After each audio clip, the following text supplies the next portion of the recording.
നാടില്ല, വീടില്ല, ചെല്ലാനൊരിടമില്ല. ഒടുവിൽ ഞാൻ കുരിശിൻ്റെ ചുവടോരം തേടി. നാടില്ല, വീടില്ല, ചെല്ലാനൊരിടമില്ല. ഒടുവിൽ ഞാൻ കുരിശിൻ്റെ ചുവടോരം തേടി. നീറുമി മനസ്സിലെ ശോകങ്ങളെല്ലാം സന്തോഷമായി മാറ്റി യേശുനാഥൻ. നീറുമി മനസ്സിലെ ശോകങ്ങളെല്ലാം സന്തോഷമായി മാറ്റി യേശുനാഥൻ. യേശുവിൻ നാമം അത്ഭുത നാമം, പാപികളിൽ കനിയുന്നൊരു നാമം. യേശുവിൻ നാമം അതത്ഭുത നാമം, പാപികളിൽ കനിയുന്നൊരു നാമം. പാടിയിടാം ഞാനും സ്നേഹത്തിൻ ഗാനം, കേൾക്കാനായി വന്നിടുമോ സ്നേഹിത ഇന്ന് യേശുവിൻ സ്നേഹം പാടാൻ ഞാൻ. ക്രൂസിലെ സ്നേഹം പാടാൻ ഞാൻ. യേശുവിൻ സ്നേഹം പാടാൻ ഞാൻ. ക്രൂസിലെ സ്നേഹം പാടാൻ ഞാൻ. ഹല്ലേലൂയ. ഞാനോ യഹോവയിലേക്ക് നോക്കും. അടുത്ത എന്റെ രക്ഷയുടെ ദൈവത്തിനായി കാത്തിരിക്കും. എന്റെ ദൈവം എന്റെ പ്രാർത്ഥന കേൾക്കും. ഞാനോ യഹോവയിലേക്ക് നോക്കും. എൻ്റെ രക്ഷയുടെ ദൈവത്തിനായി ഞാൻ എന്ത് ചെയ്യും? കാത്തിരിക്കും. കാത്തിരിക്കുന്ന മക്കളെ ദൈവം കൈവിടത്തില്ല. പാട്ടുകാൻ പാടി കാത്തിരിക്കും. വിശുദ്ധരെല്ലാം കഴുകനെ പോലെ ഗമിക്കും. കാത്തിരിക്കും വിശുദ്ധരെല്ലാം കഴുകനെ പോലെ ഗമിക്കും. മധ്യാകാശമണിയറയിൽ കാന്തനുമായി വേളി ചെയ്യുവാൻ. മധ്യാകാശമണിയറയിൽ കാന്തനുമായി വേളി ചെയ്യുവാൻ. യേശു എൻ്റെ അടിസ്ഥാനം, ആശ്രയം അവനിലത്രേ. യേശു എൻ്റെ അടിസ്ഥാനം, ആശ്രയം അവനിലത്രേ. അവൻ എന്നെ വഴി നടത്തും അലയാതെ മരുഭൂമിയിൽ. അവൻ എന്നെ വഴി നടത്തും അലയാതെ മരുഭൂമിയിൽ. ഹല്ലേലൂയ. സ്വത്രം ഒന്നുകൂടെ വായിക്കാമോ? ഇയ്യോബ് ഇതുപോലെ പ്രാർത്ഥിച്ചിട്ടുണ്ട്. ഇയ്യോബ് ഇതുപോലെ പ്രാർത്ഥിച്ചിട്ടുണ്ട്. അതുപോലെ യോശുവ ഇതുപോലെ പ്രാർത്ഥിച്ചിട്ടുണ്ട്. അതുപോലെ ഇതാ ഇവിടെ മീഖാപ്രവന്റെ പുസ്തകത്തിലും ഈ പ്രവാചകൻ പ്രാർത്ഥിക്കുകയാണ്. ഒന്നുകൂടെ വായിച്ചേ. ഞാനോ യഹോവയിലേക്ക് നോക്കും. ഞാനോ യഹോവയിലേക്ക് നോക്കും. എന്റെ രക്ഷയുടെ ദൈവത്തിനായി കാത്തിരിക്കും. കാരണം താനൊരു പ്രവാചകനാണ്. ഈ പ്രവചിക്കുന്ന ആ ദേശത്തിലുള്ള ജനങ്ങൾ, അല്ലെങ്കിൽ ദൈവത്തിൻ്റെ ജനമെന്ന് പേര് കേട്ട ജനങ്ങൾ കർത്താവിൽ നകന്ന് പാപം ചെയ്യുമ്പോൾ ദൈവത്തിൻ്റെ ദാസൻ വേദനയോടെ പറയുകയാണ്. ആരും വചനം കേൾക്കുന്നില്ല, വചനം അംഗീകരിക്കുന്നില്ല, വചനം മനസ്സിലാക്കുന്നില്ല, അതെന്താണെന്ന് ഗ്രഹിക്കാൻ കഴിയുന്നില്ല, അതിൻ്റെ വചനത്തിൻ്റെ ആഴങ്ങളിലേക്ക് പോകുന്നില്ല. അങ്ങനെ വന്നപ്പോൾ പ്രവാചകൻ വളരെ ദുഃഖത്തോടെ പറയുകയാണ്, ഞാനോ യഹോവയിലേക്ക് നോക്കും. ഹല്ലേലൂയ. ഞാൻ എൻ്റെ ദൈവം ഏൽപ്പിച്ച ഡ്യൂട്ടികൾ ചെയ്ത് എൻ്റെ ദൈവത്തിങ്കിലേക്ക് നോക്കും. ദൈവത്തിങ്കിലേക്ക് നോക്കും. ഇന്ന് ഇതിനകത്ത് വ്യത്യസ്തമായ വിഷയത്തോടായിരിക്കാം വന്നിരിക്കുന്നത്. അവരോട് കർത്താവ് പറഞ്ഞു, മക്കളെ, ഏതെല്ലാം വലിയ വിഷയമായാലും അതിൻ്റെ ദൈവത്തിങ്കിലേക്ക് നോക്കിയാൽ വളരെ വളരെ പ്രയാസമുള്ള കാര്യങ്ങളായിരിക്കാം. എന്നാൽ വളരെ പ്രയാസമുള്ള കാര്യങ്ങളോടായിരുന്നാലും ദൈവത്തിങ്കിലേക്ക് നോക്കിയാൽ ഒരു മറുപടി ഉറപ്പായിട്ടുണ്ട്. മനുഷ്യരിലേക്ക് നോക്കിയാൽ തീയുടെ കുറെ കൂടെ തീ വരി തട്ടും. നിങ്ങൾ ചിന്തിച്ചിട്ടുണ്ടോ? ഹല്ലേലൂയ. നമ്മൾ ഏത് മനുഷ്യനെ നോക്കിയാലും അടുത്ത് വന്ന് പാര വെച്ചിട്ട് സ്വത്രം ഒന്ന് തട്ടി സ്നേഹം നടിപ്പിച്ചാലും അവരുടെ അകത്തൊരു പാര തന്നിട്ട് എവിടെ കൂടെയെങ്കിലും ആരോടെങ്കിലും രണ്ട് വാക്ക് പറഞ്ഞിട്ടേ അവർ പോവും. ദൈവത്തിൻ്റെ സ്വത്രം. സ്നേഹിച്ച് നമ്മളടുത്ത് വന്ന് തണുപ്പിക്കുകയും തട്ടുകയൊക്കെ ചെയ്യും. പക്ഷെ തിരിച്ചിറങ്ങുമ്പോൾ അവിടെ നിൽക്കുന്ന ഒരാളിനോട് വേണം, അത് തന്നെ വേണം, ഇങ്ങനെയൊക്കെ അനുഭവിച്ചിട്ടേ തീരുള്ളൂ, ഇത്രയും പറഞ്ഞിട്ടെങ്കിലും. മനസ്സിലായോ? അത് ഈ ആശ്വാസമായിട്ട് ആൾ അറിയും, തൊട്ടപ്പുറത്ത് അറിയും. അപ്പോൾ അവരുടെ ആശ്വാസം എങ്ങനെയായിരുന്നു? ആമേൻ. പുറമേ ഒന്ന് തട്ടിയൊക്കെ അണച്ചിട്ട് പോയി. പക്ഷെ യേശു തരുന്ന ആശ്വാസം അങ്ങനെയല്ല സ്നേഹിതരെ. യേശു തരുന്ന ആശ്വാസമോ, യേശു സന്നിധാനം എന്തോരു സമാധാനം, അഴലും മനസ്സിനെ അരുളും സുഖദാനം, അഴലും മനസ്സിനെ അരുളും സുഖദാനം, യേശു സന്നിധാനം എന്തോരു സമാധാനം, അഴലും മനസ്സിനെ അരുളും സുഖദാനം, അഴലും മനസ്സിനെ അരുളും സുഖദാനം. ഹല്ലേലൂയ. നമ്മൾ എത്ര കണ്ണുനീരോടും വേദനയോടും പോയാലും, യേശുവിൻ്റെ അടുത്ത് ആരൊക്കെ പോയാലും, യേശു ഒരിക്കലും നീ ഇന്ന പാപം ചെയ്തുകൊണ്ടാണ് നിനക്ക് ഇന്ന സംഭവിച്ചെന്ന് ഒരിടത്തും പറഞ്ഞിട്ട്. നിങ്ങൾ ശ്രദ്ധിച്ചിട്ടുണ്ടോ? വേദപുസ്തകത്തിൽ നമ്മൾ ഏത് മനുഷ്യരുടെ അടുത്ത് പോയി ഒന്ന് പ്രാർത്ഥിക്കാൻ ഒരാളുടെ അടുത്ത് പോയി നോക്കിയേ, അവർ എല്ലാവരും അല്ല, ചിലർ ഒന്ന് പോയി നോക്കിയേ, അവർ പറയാം അത് നിൻ്റെ ഇന്ന വിഷയം കൊണ്ടാണ് നിൻ്റെ ജീവിതത്തിനകത്ത് ഇപ്പോൾ ഇങ്ങനെ ഈ വന്നില്ലേ കണ്ണീര് അല്ലെങ്കിൽ നീ അനുഭവിക്കുന്നില്ല, ഇത് ഇങ്ങനെയാണ്, നീ ചെയ്ത ഇന്ന പാപമാണെന്ന് പറഞ്ഞ് അവരെ കുറച്ചും കൂടെ എന്ത് ചെയ്യും, കരയിപ്പിച്ചു വിടും. എന്നാൽ യേശുപ്പച്ചൻ ഒരിടത്ത് പോലും, ഒരു സ്ഥലത്ത് പോലും, നിങ്ങളല്ലെങ്കിൽ വേദപുസ്തകം വായിച്ചു നോക്കിയേ, ഒരു സ്ഥലത്ത് പോലും അങ്ങനെ വന്നവരെ കരയിച്ചു വിട്ടില്ല, അവരുടെ പാപത്തെ ഉണർത്തിച്ചുമില്ല. ദൈവത്തിന് സ്തോത്രം. നീ ഇന്ന പാപം ചെയ്തില്ല എന്നും പറഞ്ഞില്ല. ദൈവത്തിന് സ്തോത്രം. പിന്നെ എന്ത് ചെയ്തു? അവരെ ആശ്വസിപ്പിച്ചയച്ചു. അവർ പ്രാപിച്ച സമാധാനം, അവർ പ്രാപിച്ച സന്തോഷം, അവർ പ്രാപിച്ച ആനന്ദം ലോകം തരുന്ന ആനന്ദമല്ല. നിങ്ങൾക്ക് മനസ്സിലാവുന്നുണ്ടോ? നമ്മൾ ഏത് കണ്ണുനീരോടായിരുന്നാലും എൻ്റെ ദൈവത്തിൻ്റെ മുമ്പിൽ നിന്ന് അപ്പച്ചാ ഞാൻ ഇന്ന വേദനയോടെയാണ് ഇരിക്കുന്നത്, അപ്പാ ഇന്ന ഭാരത്തോടെയാണ് ഇരിക്കുന്നത് എന്ന് പറഞ്ഞ് പ്രാർത്ഥിച്ച് നിങ്ങൾ എണീറ്റ് നോക്കി 2 മിനിറ്റ് പ്രാർത്ഥിച്ചാലും കുഴപ്പമില്ല, അരമണിക്കൂറായിരുന്നാലും കുഴപ്പമില്ല, 1 മണിക്ക് എത്ര സമയമാകട്ടെ, 1 മിനിറ്റേ പ്രാർത്ഥിക്കാൻ കിട്ടിയുള്ളൂ. ആ സമയത്താണ് ഈ വേദനയോടെ അങ്ങ് ഇരുന്നപ്പാ എനിക്ക് പറ്റുന്നില്ല, അപ്പം എനിക്ക് താങ്ങാൻ പറ്റുന്നില്ല, ഈ വേദന ഞാൻ ഇറക്കി വെക്കുന്നു എന്ന് പറഞ്ഞൊന്ന് പ്രാർത്ഥിച്ചിട്ട് എണീറ്റ് നോക്കിയേ, ഈ വേദന എങ്ങോട്ട് പോയെന്നറിയത്തില്ല. കാരണം എൻ്റെ കർത്താവ് നമ്മുടെ വേദന എടുത്തു മാറ്റുന്ന ദൈവമാണ്, ആശ്വാസം തരുന്ന ദൈവമാണ്, അണയ്ക്കുന്ന ദൈവമാണ്, തണുപ്പിക്കുന്ന ദൈവമാണ്, ചതഞ്ഞ ഓട ഒടിക്കാത്ത ദൈവമാണ്, പുകയുന്ന തിരിയെ കെടുത്താത്ത ദൈവമാണ്, ആ തീയുടെ കൂടെ കുറേ കൂടെ തീ കോരി തട്ടി നമ്മളെ ആളി കത്തിക്കാത്ത ദൈവമാണ്, ആ തീ അണപ്പിച്ച് വിടുന്ന, ആളി കത്തുന്ന തീ സാരമില്ല മക്കളെ എന്ന് പറഞ്ഞ് സാരമില്ല, ഞാൻ നിന്റെ കൂടെ ഉണ്ടല്ലോ, സാരമില്ല, ലോക അവസാനത്തോളം ഞാൻ നിന്റെ കൂടെ ഉണ്ടല്ലോ എന്ന് പറഞ്ഞ് നമ്മളെ തണുപ്പിക്കുന്ന ഒരാളെ ഉള്ളു. തരാ യേശു ക്രിസ്തു. നമ്മളെ പ്രിയപ്പെട്ടവർ ഞാൻ നിന്നെ നോക്കത്തില്ലെന്നേ പറയുള്ളൂ അല്ലേ? നമ്മുടെ മക്കളൊരു പരിധി എഴുതി പറയും എനിക്ക് നിങ്ങളെ നോക്കാൻ വയ്യ, പക്ഷേ യേശു അപ്പോഴും പറയും മക്കളെ ഞാൻ നിന്നെ നോക്കാം. കണ്ടോ നിങ്ങൾക്ക് എത്ര പേർക്ക് മനസ്സിലായി? ഹല്ലേലൂയ. നമ്മുടെ പ്രിയപ്പെട്ടവർ, നമ്മുടെ ബന്ധുക്കൾ പറയും, നാട്ടുകാർ പറയും ഇത് അവസാനം ആരും കാണത്തില്ല, പക്ഷേ യേശു പറയും ഇല്ല, ആരും കാണത്തില്ലെന്നല്ല, ഞാനുണ്ട്. ഞാനുണ്ട്. കണ്ടോ, യേശു അപ്പച്ചൻ മാത്രമേ ഇങ്ങനെ പറയൂ. ഇങ്ങനെ അതല്ലേ യേശു സംസാരിച്ചതുപോലെ ആരും സംസാരിച്ചിട്ടില്ല. നിങ്ങൾക്ക് എത്രയൊക്കെ സന്തോഷമുണ്ട് എൻ്റെ യേശു നമ്മുടെ കൂടെ ഉള്ളപ്പോൾ, നമ്മുടെ യേശു നമ്മുടെ കൂടെ ഉള്ളപ്പോൾ, നിങ്ങളുടെ കൂടെ ഉള്ളപ്പോൾ, രാത്രികൾ നിങ്ങളുടെ കൂടെ ഉള്ളപ്പോൾ, പകലുകളിൽ നിങ്ങളുടെ കൂടെ ഉള്ളപ്പോൾ, പ്രഭാതത്തിൽ നിങ്ങളുടെ കൂടെ ഉള്ളപ്പോൾ, വേദനയിലും ദുഃഖത്തിലും സന്തോഷത്തിലും എല്ലായിടത്തും കൂടെ ഉള്ള ദൈവം പറയും മക്കളെ ആരൊക്കെ മാറിപ്പോയാലും ഞാൻ നിന്നെ വിട്ട് മാറത്തില്ല, ഞാൻ നിന്നെ വിട്ട് മാറത്തില്ല, നിന്നെ വിട്ട് കളയാനല്ല ഞാൻ നിനക്ക് വേണ്ടി ഭൂമിയിൽ ഇറങ്ങി വന്നത്, ഇതെല്ലാം സഹിച്ചത് നിന്നെ എറിഞ്ഞു കളയാനല്ല, എനിക്ക് നിന്നോടുള്ള നിത്യമായ സ്നേഹം കൊണ്ടാണ്. അതുകൊണ്ട് അവർക്ക് ആർക്കും നിന്നെ വേണ്ടെങ്കിലും എനിക്ക് നിന്നെ വേണം. ഹല്ലേലൂയ.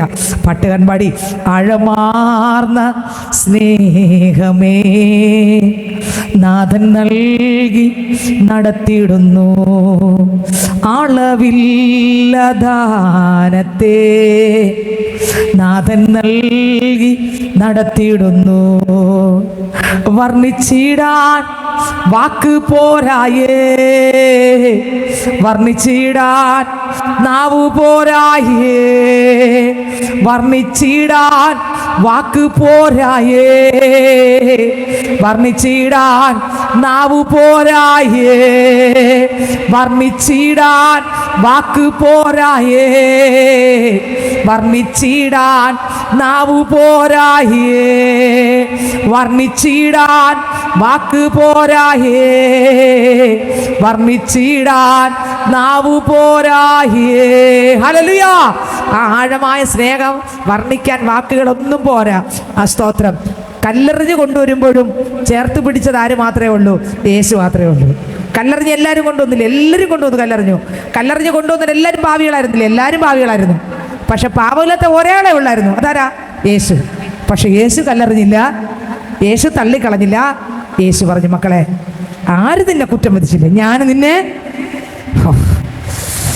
അവളുടെ കുറ്റമല്ല യേശുവിനറിയാം, പക്ഷെ എന്നിട്ടും പോകാം, ഇനി നീ പാപം. കണ്ടോ യേശുവിൻ്റെ വാക്ക് കണ്ടോ മക്കളെ? ഇത് പറഞ്ഞപ്പോഴേ ആത്മാവ് അവളുടെ മേലെ ഇറങ്ങി. ഇത് പറഞ്ഞപ്പോൾ തന്നെ പാപത്തിൻ്റെ കെട്ടുപൊട്ടത് മാത്രമല്ല, ജീവന്റെ പുസ്തകത്തിൽ പേര് വരിക മാത്രമല്ല, സമാധാന നദി പോലെ അങ്ങ് ഇറങ്ങി, സന്തോഷ നദി പോലെ ഇറങ്ങി. വന്നത് എറികൊണ്ട്, തിരിച്ചു പോയത് സ്വർഗം കിട്ടിയ സന്തോഷത്തോടെ. കണ്ടോ, വന്നത് എറികൊണ്ട്, പക്ഷെ തിരികെ പോയപ്പോൾ സ്വർഗം കിട്ടിയ സന്തോഷത്തോടെ. ഒന്നുകൂടെ വായിച്ചേ. ഞാനോ യഹോവയിലേക്ക് നോക്കും, എന്റെ രക്ഷയുടെ ദൈവത്തിനായി കാത്തിരിക്കും. എന്റെ രക്ഷയുടെ ദൈവത്തിനായി കാത്തിരിക്കും. അടുത്തത്, എന്റെ ദൈവം എന്റെ പ്രാർത്ഥന കേൾക്കും. എന്റെ ദൈവം എന്റെ പ്രാർത്ഥന കേൾക്കും. സ്തോത്രം. നമ്മുടെ ദൈവം നമ്മുടെ പ്രാർത്ഥന കേൾക്കും, ഇല്ലേ? കേൾക്കും. എല്ലാവരുടെ പ്രാർത്ഥന ദൈവം കേൾക്കും, ഇല്ലേ? കേൾക്കും. ദൈവത്തിന് സ്തോത്രം. സാമാന്യ കൃപയുമുണ്ട്, അസാമാന്യ കൃപയുമുണ്ട്. സാമാന്യ കൃപ എന്ന് പറഞ്ഞാൽ ഈ മഴ പെയ്യുമ്പോൾ ദൈവമക്കൾക്ക് മഴ കിട്ടും, ദൈവത്തെ ആരാധിക്കാത്തവർക്ക് മഴ കിട്ടും. സ്തോത്രം. സാമാന്യ കൃപ അങ്ങനെയാണ്. എല്ലാവർക്കും ഒരുപോലെ വെയിൽ ഉള്ളപ്പോൾ എല്ലാവർക്കും കിട്ടും. പ്രാർത്ഥിക്കുന്നവർക്കും വെയിൽ കിട്ടും, പ്രാർത്ഥിക്കാത്തവർക്കും വെയിൽ കിട്ടും. ഇനി ആര് പ്രാർത്ഥിച്ചാലും ദൈവം എന്ത് ചെയ്യും? വിടുതൽ തരും. അത് സാമാന്യ കൃപയാണ്. എന്നാൽ അസാമാന്യ കൃപ എന്ന് പറഞ്ഞാൽ ഭൂതം പിടിപെട്ടവരുടെ നടുവിലൂടെ നടന്നു പോകുമ്പോൾ, ഓ ജീസസ്, ഭൂതം ബാധിച്ച വ്യക്തിയുടെ ബന്ധനം അഴിയും. ആമേൻ. ഏത് കൃപ വേണം നമുക്ക്? ഓ, ഏത് കൃപ വേണം? ഏത് ശക്തി വേണം? ആമേൻ. ദൈവത്തിന് സ്തോത്രം. സാമാന്യ കൃപ മതിയെങ്കിൽ പ്രാർത്ഥിക്കുമ്പോൾ നമ്മൾ പ്രാർത്ഥിക്കുന്ന വിഷയത്തിന് മറുപടി കിട്ടും. സ്തോത്രം. എല്ലാത്തിനുമല്ല, ചിലതിനൊക്കെ കിട്ടും. ദൈവത്തിന് മഹത്വം. ഹല്ലേലൂയ. എന്നാൽ അസാമാന്യ കൃപ എന്ന് പറഞ്ഞാൽ ക്രിസ്തു യേശുവിൻ്റെ മക്കൾക്ക് കൊടുക്കുന്ന ഗിഫ്റ്റ് അത്. നിങ്ങൾക്ക് എത്രക്ക് മനസ്സിലായി? എല്ലാവർക്കും കിട്ടുന്ന കൃപ വേണോ? അതെ, ക്രിസ്തുവിൻ്റെ മക്കൾക്ക് കിട്ടുന്ന കൃപ വേണോ? മക്കൾക്ക് കിട്ടുന്ന കൃപ അസാധാരണമായ കൃപയായിരിക്കും. ഹല്ലേലൂയ. ഇന്ന് ആ കൃപ പ്രാപിച്ചിട്ട് വേണം നമ്മൾ മടങ്ങിപ്പോകാൻ. സ്തോത്രം. ഹല്ലേലൂയ. സാധു സുന്ദർ സിംഗ് എന്ന് പറഞ്ഞ ദൈവദാസൻ കർത്താവിൻ്റെ ആത്മാവിനെ നിറഞ്ഞ മനുഷ്യനായിരുന്നു. ആ മനുഷ്യനെ കാണാൻ പറ്റത്തില്ല, ആ മനുഷ്യനിലൂടെ ദൈവത്തെ അനേകർ കണ്ടു. സ്തോത്രം. കാട്ടിൽ പോകുമ്പോൾ ആന വഴി മാറി നിൽക്കും, പാമ്പ് വഴി മാറിപ്പോകും, മൃഗങ്ങൾ വഴി മാറിപ്പോകും. സിംഹത്തിന് അയാളെ തൊടാൻ പറ്റത്തില്ല. കാരണം എന്താ? കർത്താവ് യേശു ക്രിസ്തു 40 ദിവസം മലയിലിരുന്ന് രാവും പകലും പ്രാർത്ഥിച്ചപ്പോൾ സകല മൃഗങ്ങളും അവിടെ ഉണ്ടായിരുന്നു. അതെല്ലാം മുട്ടുമടക്കിയതല്ലാതെ ഒന്നും ചെയ്തില്ല. കാരണം യേശു ദൈവമായിരുന്നു. എന്നാൽ ഈ മനുഷ്യനിൽ അസാധാരണമായ കൃപ ഇറങ്ങിയപ്പോൾ ഈ മനുഷ്യൻ പോകുന്നിടത്ത് ശത്രുവിന് ഇയാളെ തൊടാൻ പറ്റാത്ത നിലവാരത്തിൽ. ഇന്ന് ഏത് കൃപ നമുക്ക് വേണം? Jesus, Jesus, Jesus, Jesus. ഒരു സാധാരണ കൃപയാണോ വേണ്ടത്? ഒരു സാമാന്യ കൃപയാണോ വേണ്ടത്? അതോ അസാമാന്യമായ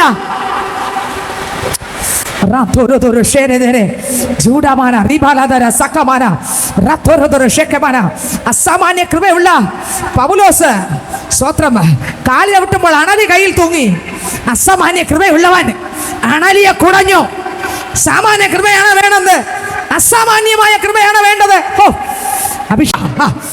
ക്രിസ്തുവിനെ വെളിപ്പെടുത്തുന്ന കൃപ, ക്രിസ്തുവിനെ വെളിപ്പെടുത്തുന്ന കൃപ ദൈവം പകരണം, ദൈവം പകരണം. ആമേൻ, ആമേൻ, ആമേൻ, ആമേൻ, ആമേൻ. ദൈവത്തിന് സ്തോത്രം. എല്ലാ മനുഷ്യനും പോകുന്ന കൃപയല്ല, അത് സാധാരണ കൃപ. അവരും പ്രാർത്ഥിക്കുന്നു, ഞാനും പ്രാർത്ഥിക്കുന്നു, അവരും പാടുന്നു, ഞാനും പാടുന്നു. എന്നാൽ അസാമാന്യ കൃപയുള്ളവർ അങ്ങനെ അല്ല. അവര് പ്രാർത്ഥിക്കുമ്പോൾ പ്രാർത്ഥനയുടെ മുൻപിൽ അടിത്തറ കൊല്ലുക. ആമേൻ, ആമേൻ, ആമേൻ, ആമേൻ, ആമേൻ. അസാമാന്യ കൃപയുള്ള പൈതൽ പ്രാർത്ഥിക്കുമ്പോൾ പ്രാർത്ഥിച്ചുകൊണ്ടിരിക്കുന്ന കാരാഗ്രഹത്തിനകത്തായാലും അതിന്റെ അടിത്തറ കൊല്ലുക. Jesus, Jesus, Jesus. ധൈര്യത്തോടെ പറ, കർത്താവേ എൻ്റെ മേലെ ആ കൃപ വേണം. പറ. ഓ ജീസസ്, ജീസസ്, ജീസസ്. ഹല്ലേലൂയ, ഹല്ലേലൂയ. ആമേൻ. ദൈവത്തിന് സ്തോത്രം, ദൈവത്തിന് സ്തോത്രം, ദൈവത്തിന് സ്തോത്രം, ദൈവത്തിന് സ്തോത്രം, ദൈവത്തിന് സ്തോത്രം. സാമാന്യ കൃപയുണ്ട്, അസാമാന്യ കൃപയുണ്ട്. സാമാന്യ കൃപ എന്ന് പറഞ്ഞാൽ ഏത് വ്യക്തിക്കും കിട്ടും പ്രാർത്ഥിച്ചാൽ.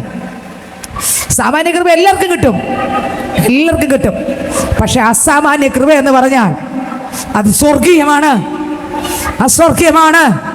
ആ ദൈവത്തിന്റെ മക്കൾക്ക് മാത്രം അവരുടെ മേൽ പകരുന്ന ഒന്നാണ്. അതെല്ലാവരുടെ മേലും പകരത്തില്ല. പ്രാർത്ഥിക്കുമായിരിക്കാം, പാടുമായിരിക്കാം, വചനം പ്രസംഗിയായിരിക്കാം. എന്നാൽ അസാധാരണമായ കൃപ എന്ന് പറഞ്ഞാൽ ഓ ജീസസ് ജീസസ് ജീസസ് ജീസസ്. ആമേൻ ആമേൻ ആമേൻ ആമേൻ ആമേൻ. ദൈവത്തിന് സ്തോത്രം, ദൈവത്തിന് സ്തോത്രം, ദൈവത്തിന് സ്തോത്രം. നമുക്ക് വേണ്ടത് സാമാന്യ കൃപയല്ല സ്നേഹിതരെ, അസാമാന്യമായ ദൈവത്തിന്റെ ശക്തി, അസാമാന്യമായ ദൈവത്തിന്റെ കൃപ, അസാമാന്യമായ ദൈവത്തിന്റെ സാന്നിധ്യം, ദൈവത്തിന്റെ ശക്തി ഇന്ന് ഇതിനകത്ത് ആർക്കൊക്കെ വേണം, ആർക്കൊക്കെ വേണം? കർത്താവിനോട് പറഞ്ഞ, കർത്താവേ ഞാനിന്ന് വന്നത് എല്ലാവർക്കും കിട്ടുന്ന, എല്ലാവരും അനുഭവിക്കുന്ന, കഴിഞ്ഞ നാൾ ഞാൻ അനുഭവിച്ച ഒന്നല്ല, എന്നാൽ വേറിട്ട് എൻ്റെ അപ്പൻ തൻ്റെ മക്കൾക്ക് ഗിഫ്റ്റായി കൊടുക്കുന്ന കൃപ എനിക്ക് വേണം. പറഞ്ഞ വാ തുറന്ന് പറഞ്ഞ, കൃപ എനിക്ക് വേണം, ആ ശക്തി എനിക്ക് വേണം, ആ അഭിഷേകം എനിക്ക്, പറഞ്ഞേ. പാവത്തെ ജയിക്കുന്ന ഒരു ശക്തി, ക്രിസ്തുവിനെ വെളിപ്പെടുത്തുന്ന ഒരു ശക്തി, കണ്ണിൽ ഭാവം വരാത്തൊരു ശക്തി, ഹൃദയത്തിൽ ഭാവം വരാത്തൊരു ശക്തി, സംസാരത്തിൽ ഭാവം വരാത്തൊരു ശക്തി. ആമേൻ ആമേൻ ആമേൻ ആമേൻ ആമേൻ ആമേൻ. നോട്ടത്തിൽ ഭാവം വരാത്തൊരു ശക്തി, വിചാരത്തിൽ ഭാവം വരാത്തൊരു ശക്തി. നിങ്ങൾക്ക് എത്രയൊക്കെ വെളിപ്പെട്ടു? ദൈവം പ്രസാദിക്കുന്ന ആരാധന വെളിപ്പെടുത്തുന്ന ദൈവ കൃപ, ക്രിസ്തുവിൽ അലിഞ്ഞു ചേർന്ന് ആരാധിക്കുന്ന കൃപ, സകലത മറന്ന് ആരാധിക്കുന്ന ദൈവ കൃപ, സർവശക്തനെ ആരാധിക്കേണ്ട മണ്ണ് ആരാധിപ്പിക്കുന്ന, നമ്മളിൽ അടുത്തെത്തും വരെ കണ്ടോ, ആർക്കും മാറ്റാൻ പറ്റാത്ത, ആർക്കും തകർക്കാൻ പറ്റാത്ത വിശ്വാസം, ആർക്കും ഒതുക്കാൻ പറ്റാത്ത വിശ്വാസം, ആർക്കും നശിപ്പിക്കാൻ പറ്റാത്ത കൃപ, അത് കണ്ണുകൾക്കകത്തിറങ്ങും. നമ്മൾ എത്ര പാപം ചെയ്യണമെന്ന് നമ്മുടെ കണ്ണുകൾ നമ്മൾ തീരുമാനിച്ചാലും പറ്റത്തില്ല, പക്ഷെ പാപം വരും. പക്ഷേ ഈ അസാമാന്യ കൃപ കണ്ണിനകത്തങ്ങ് ഇറങ്ങിയാൽ, നിങ്ങൾക്ക് മനസ്സിലായോ? ഹല്ലേലൂയ. ഈ കണ്ണിനെ കാണുമ്പോൾ ദുർഭൂതങ്ങൾ അലറും, കാരണം ആ കൃപ ദൈവത്തിൻ്റെതാകയാൽ.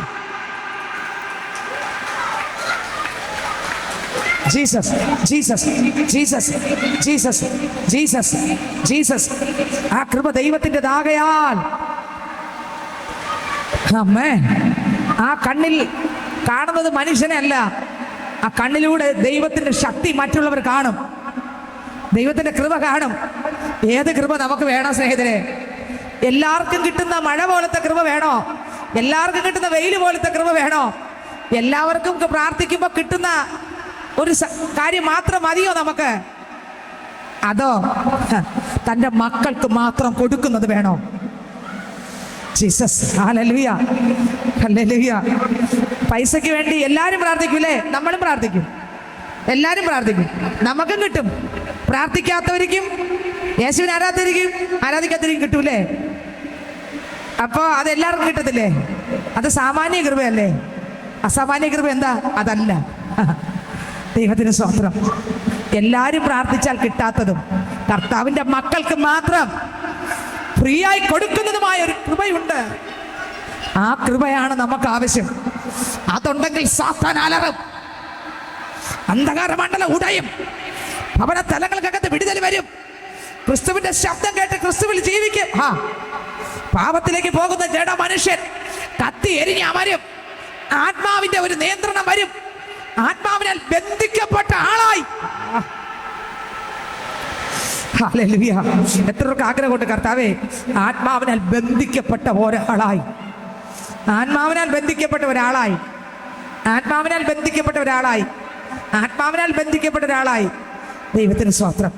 ചിലർ പറയുന്നതായിട്ടില്ലേ, ഞാൻ ഇന്നടുത്ത് പോയി ഇന്ന നേർച്ച നേർന്ന് കാണിക്ക വെച്ച് മെഴുകുതിരി കത്തിച്ചപ്പോൾ എൻ്റെ ഇന്ന പ്രശ്നം മാറി. പറഞ്ഞില്ലേ?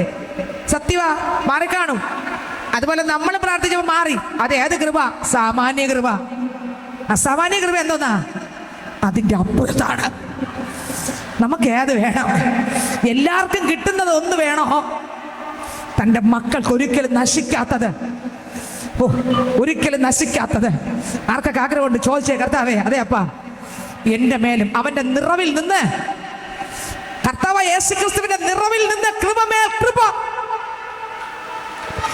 നിറഞ്ഞൊഴുകുന്ന കൃപ, നിറഞ്ഞൊഴുകുന്ന. ഓ ജീസസ് ജീസസ് ജീസസ് ജീസസ്. നമുക്ക് ദൈവത്തെ അറിയണമെങ്കിൽ നമ്മൾ എന്ത് ചെയ്യണം സ്നേഹിതരെ? ദൈവത്തെ അറിയണമെങ്കിൽ എന്ത് ചെയ്യണം? ദൈവത്തെ അറിയണമെങ്കിൽ എന്ത് ചെയ്യണം? അറിയണമെങ്കിൽ എന്ത് ചെയ്യണം? ശാലിനി സിസ്റ്ററിനെ അറിയണമെങ്കിൽ എന്ത് ചെയ്യണം? എൻ്റെ കൂടെ ഒരാൾ നടന്നാൽ പോരെ? എല്ലാം അറിയത്തില്ലേ? എൻ്റെ വീട്ടിനകത്തും എൻ്റെ പുറത്തും ഞാൻ പോകുന്നിടത്ത് എല്ലാം നടന്നാൽ എൻ്റെ കുറേ കാര്യങ്ങളെല്ലാം എന്ത് ചെയ്യും? എൻ്റെ സംഭാഷണത്തിലൂടെയും എൻ്റെ പ്രവർത്തനങ്ങളിലൂടെ നിങ്ങൾക്ക് പിടി കിട്ടുമല്ലേ?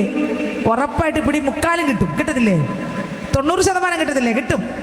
ഒരു വർഷം എൻ്റെ കൂടെ ഒരാൾ താമസിച്ചാൽ 90% കാര്യം കിട്ടത്തില്ലേ? കിട്ടും. എത്ര അഭിനയിച്ചാലും എന്തെങ്കിലുമൊക്കെ പൊളിച്ചെടുക്കും. ഒരു വർഷം കിട്ടിയ ഒരു ദിവസമാണെങ്കിൽ നമുക്ക് അഭിനയിച്ച് നാടകമൊക്കെ കളത്താം. പക്ഷെ ഒരു വർഷമൊക്കെ ആണെങ്കിലോ? അപ്പൊ യേശുവിനെ അറിയണമെങ്കിൽ എന്ത് ചെയ്യണം? യേശുവിൻ്റെ കൂടെ നടക്കണം. Jesus Jesus. എത്രയൊക്കെ ആഗ്രഹമുണ്ട് അപ്പച്ചാ, മനുഷ്യൻ്റെ കൂടെ നടന്ന് ഞാൻ മടുത്തു, ലോകത്തിൻ്റെ കൂടെ നടന്ന് മടുത്തു. എൻ്റെ യേശുവിൻ്റെ ഹിതം എനിക്ക് അറിയണം. ഹിതം അറിയണമെങ്കിൽ കൂടെ നടക്കണം. കൂടെ നടന്നാൽ അപ്പനെ അറിയും, അപ്പനെ അറിഞ്ഞാൽ ഹിതം അറിയും. എത്ര പേർക്ക് ആഗ്രഹമുണ്ട്? അപ്പനോട് പറഞ്ഞ, അപ്പാ എനിക്ക് അപ്പൻ്റെ കൂടെ നടക്കണം, കൂടെ നടക്കണം. അപ്പൻ എന്ത് സംസാരിക്കുന്ന എനിക്ക് കേൾക്കണം. അതിനപ്പൻ്റെ കൃപ എനിക്ക് വേണം. അതേത് കൃപയാ?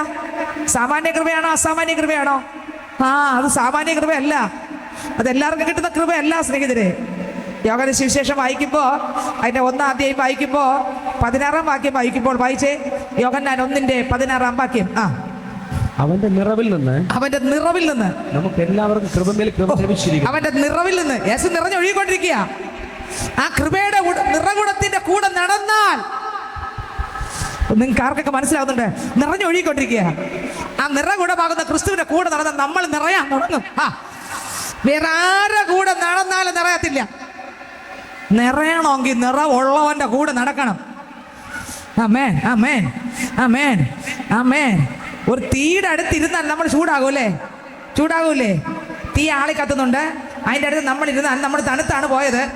അവിടെ ചെന്നിരുന്നാൽ എന്ത് ചെയ്യും? നമ്മളും ചൂടാകൂലേ? സ്തോത്രം.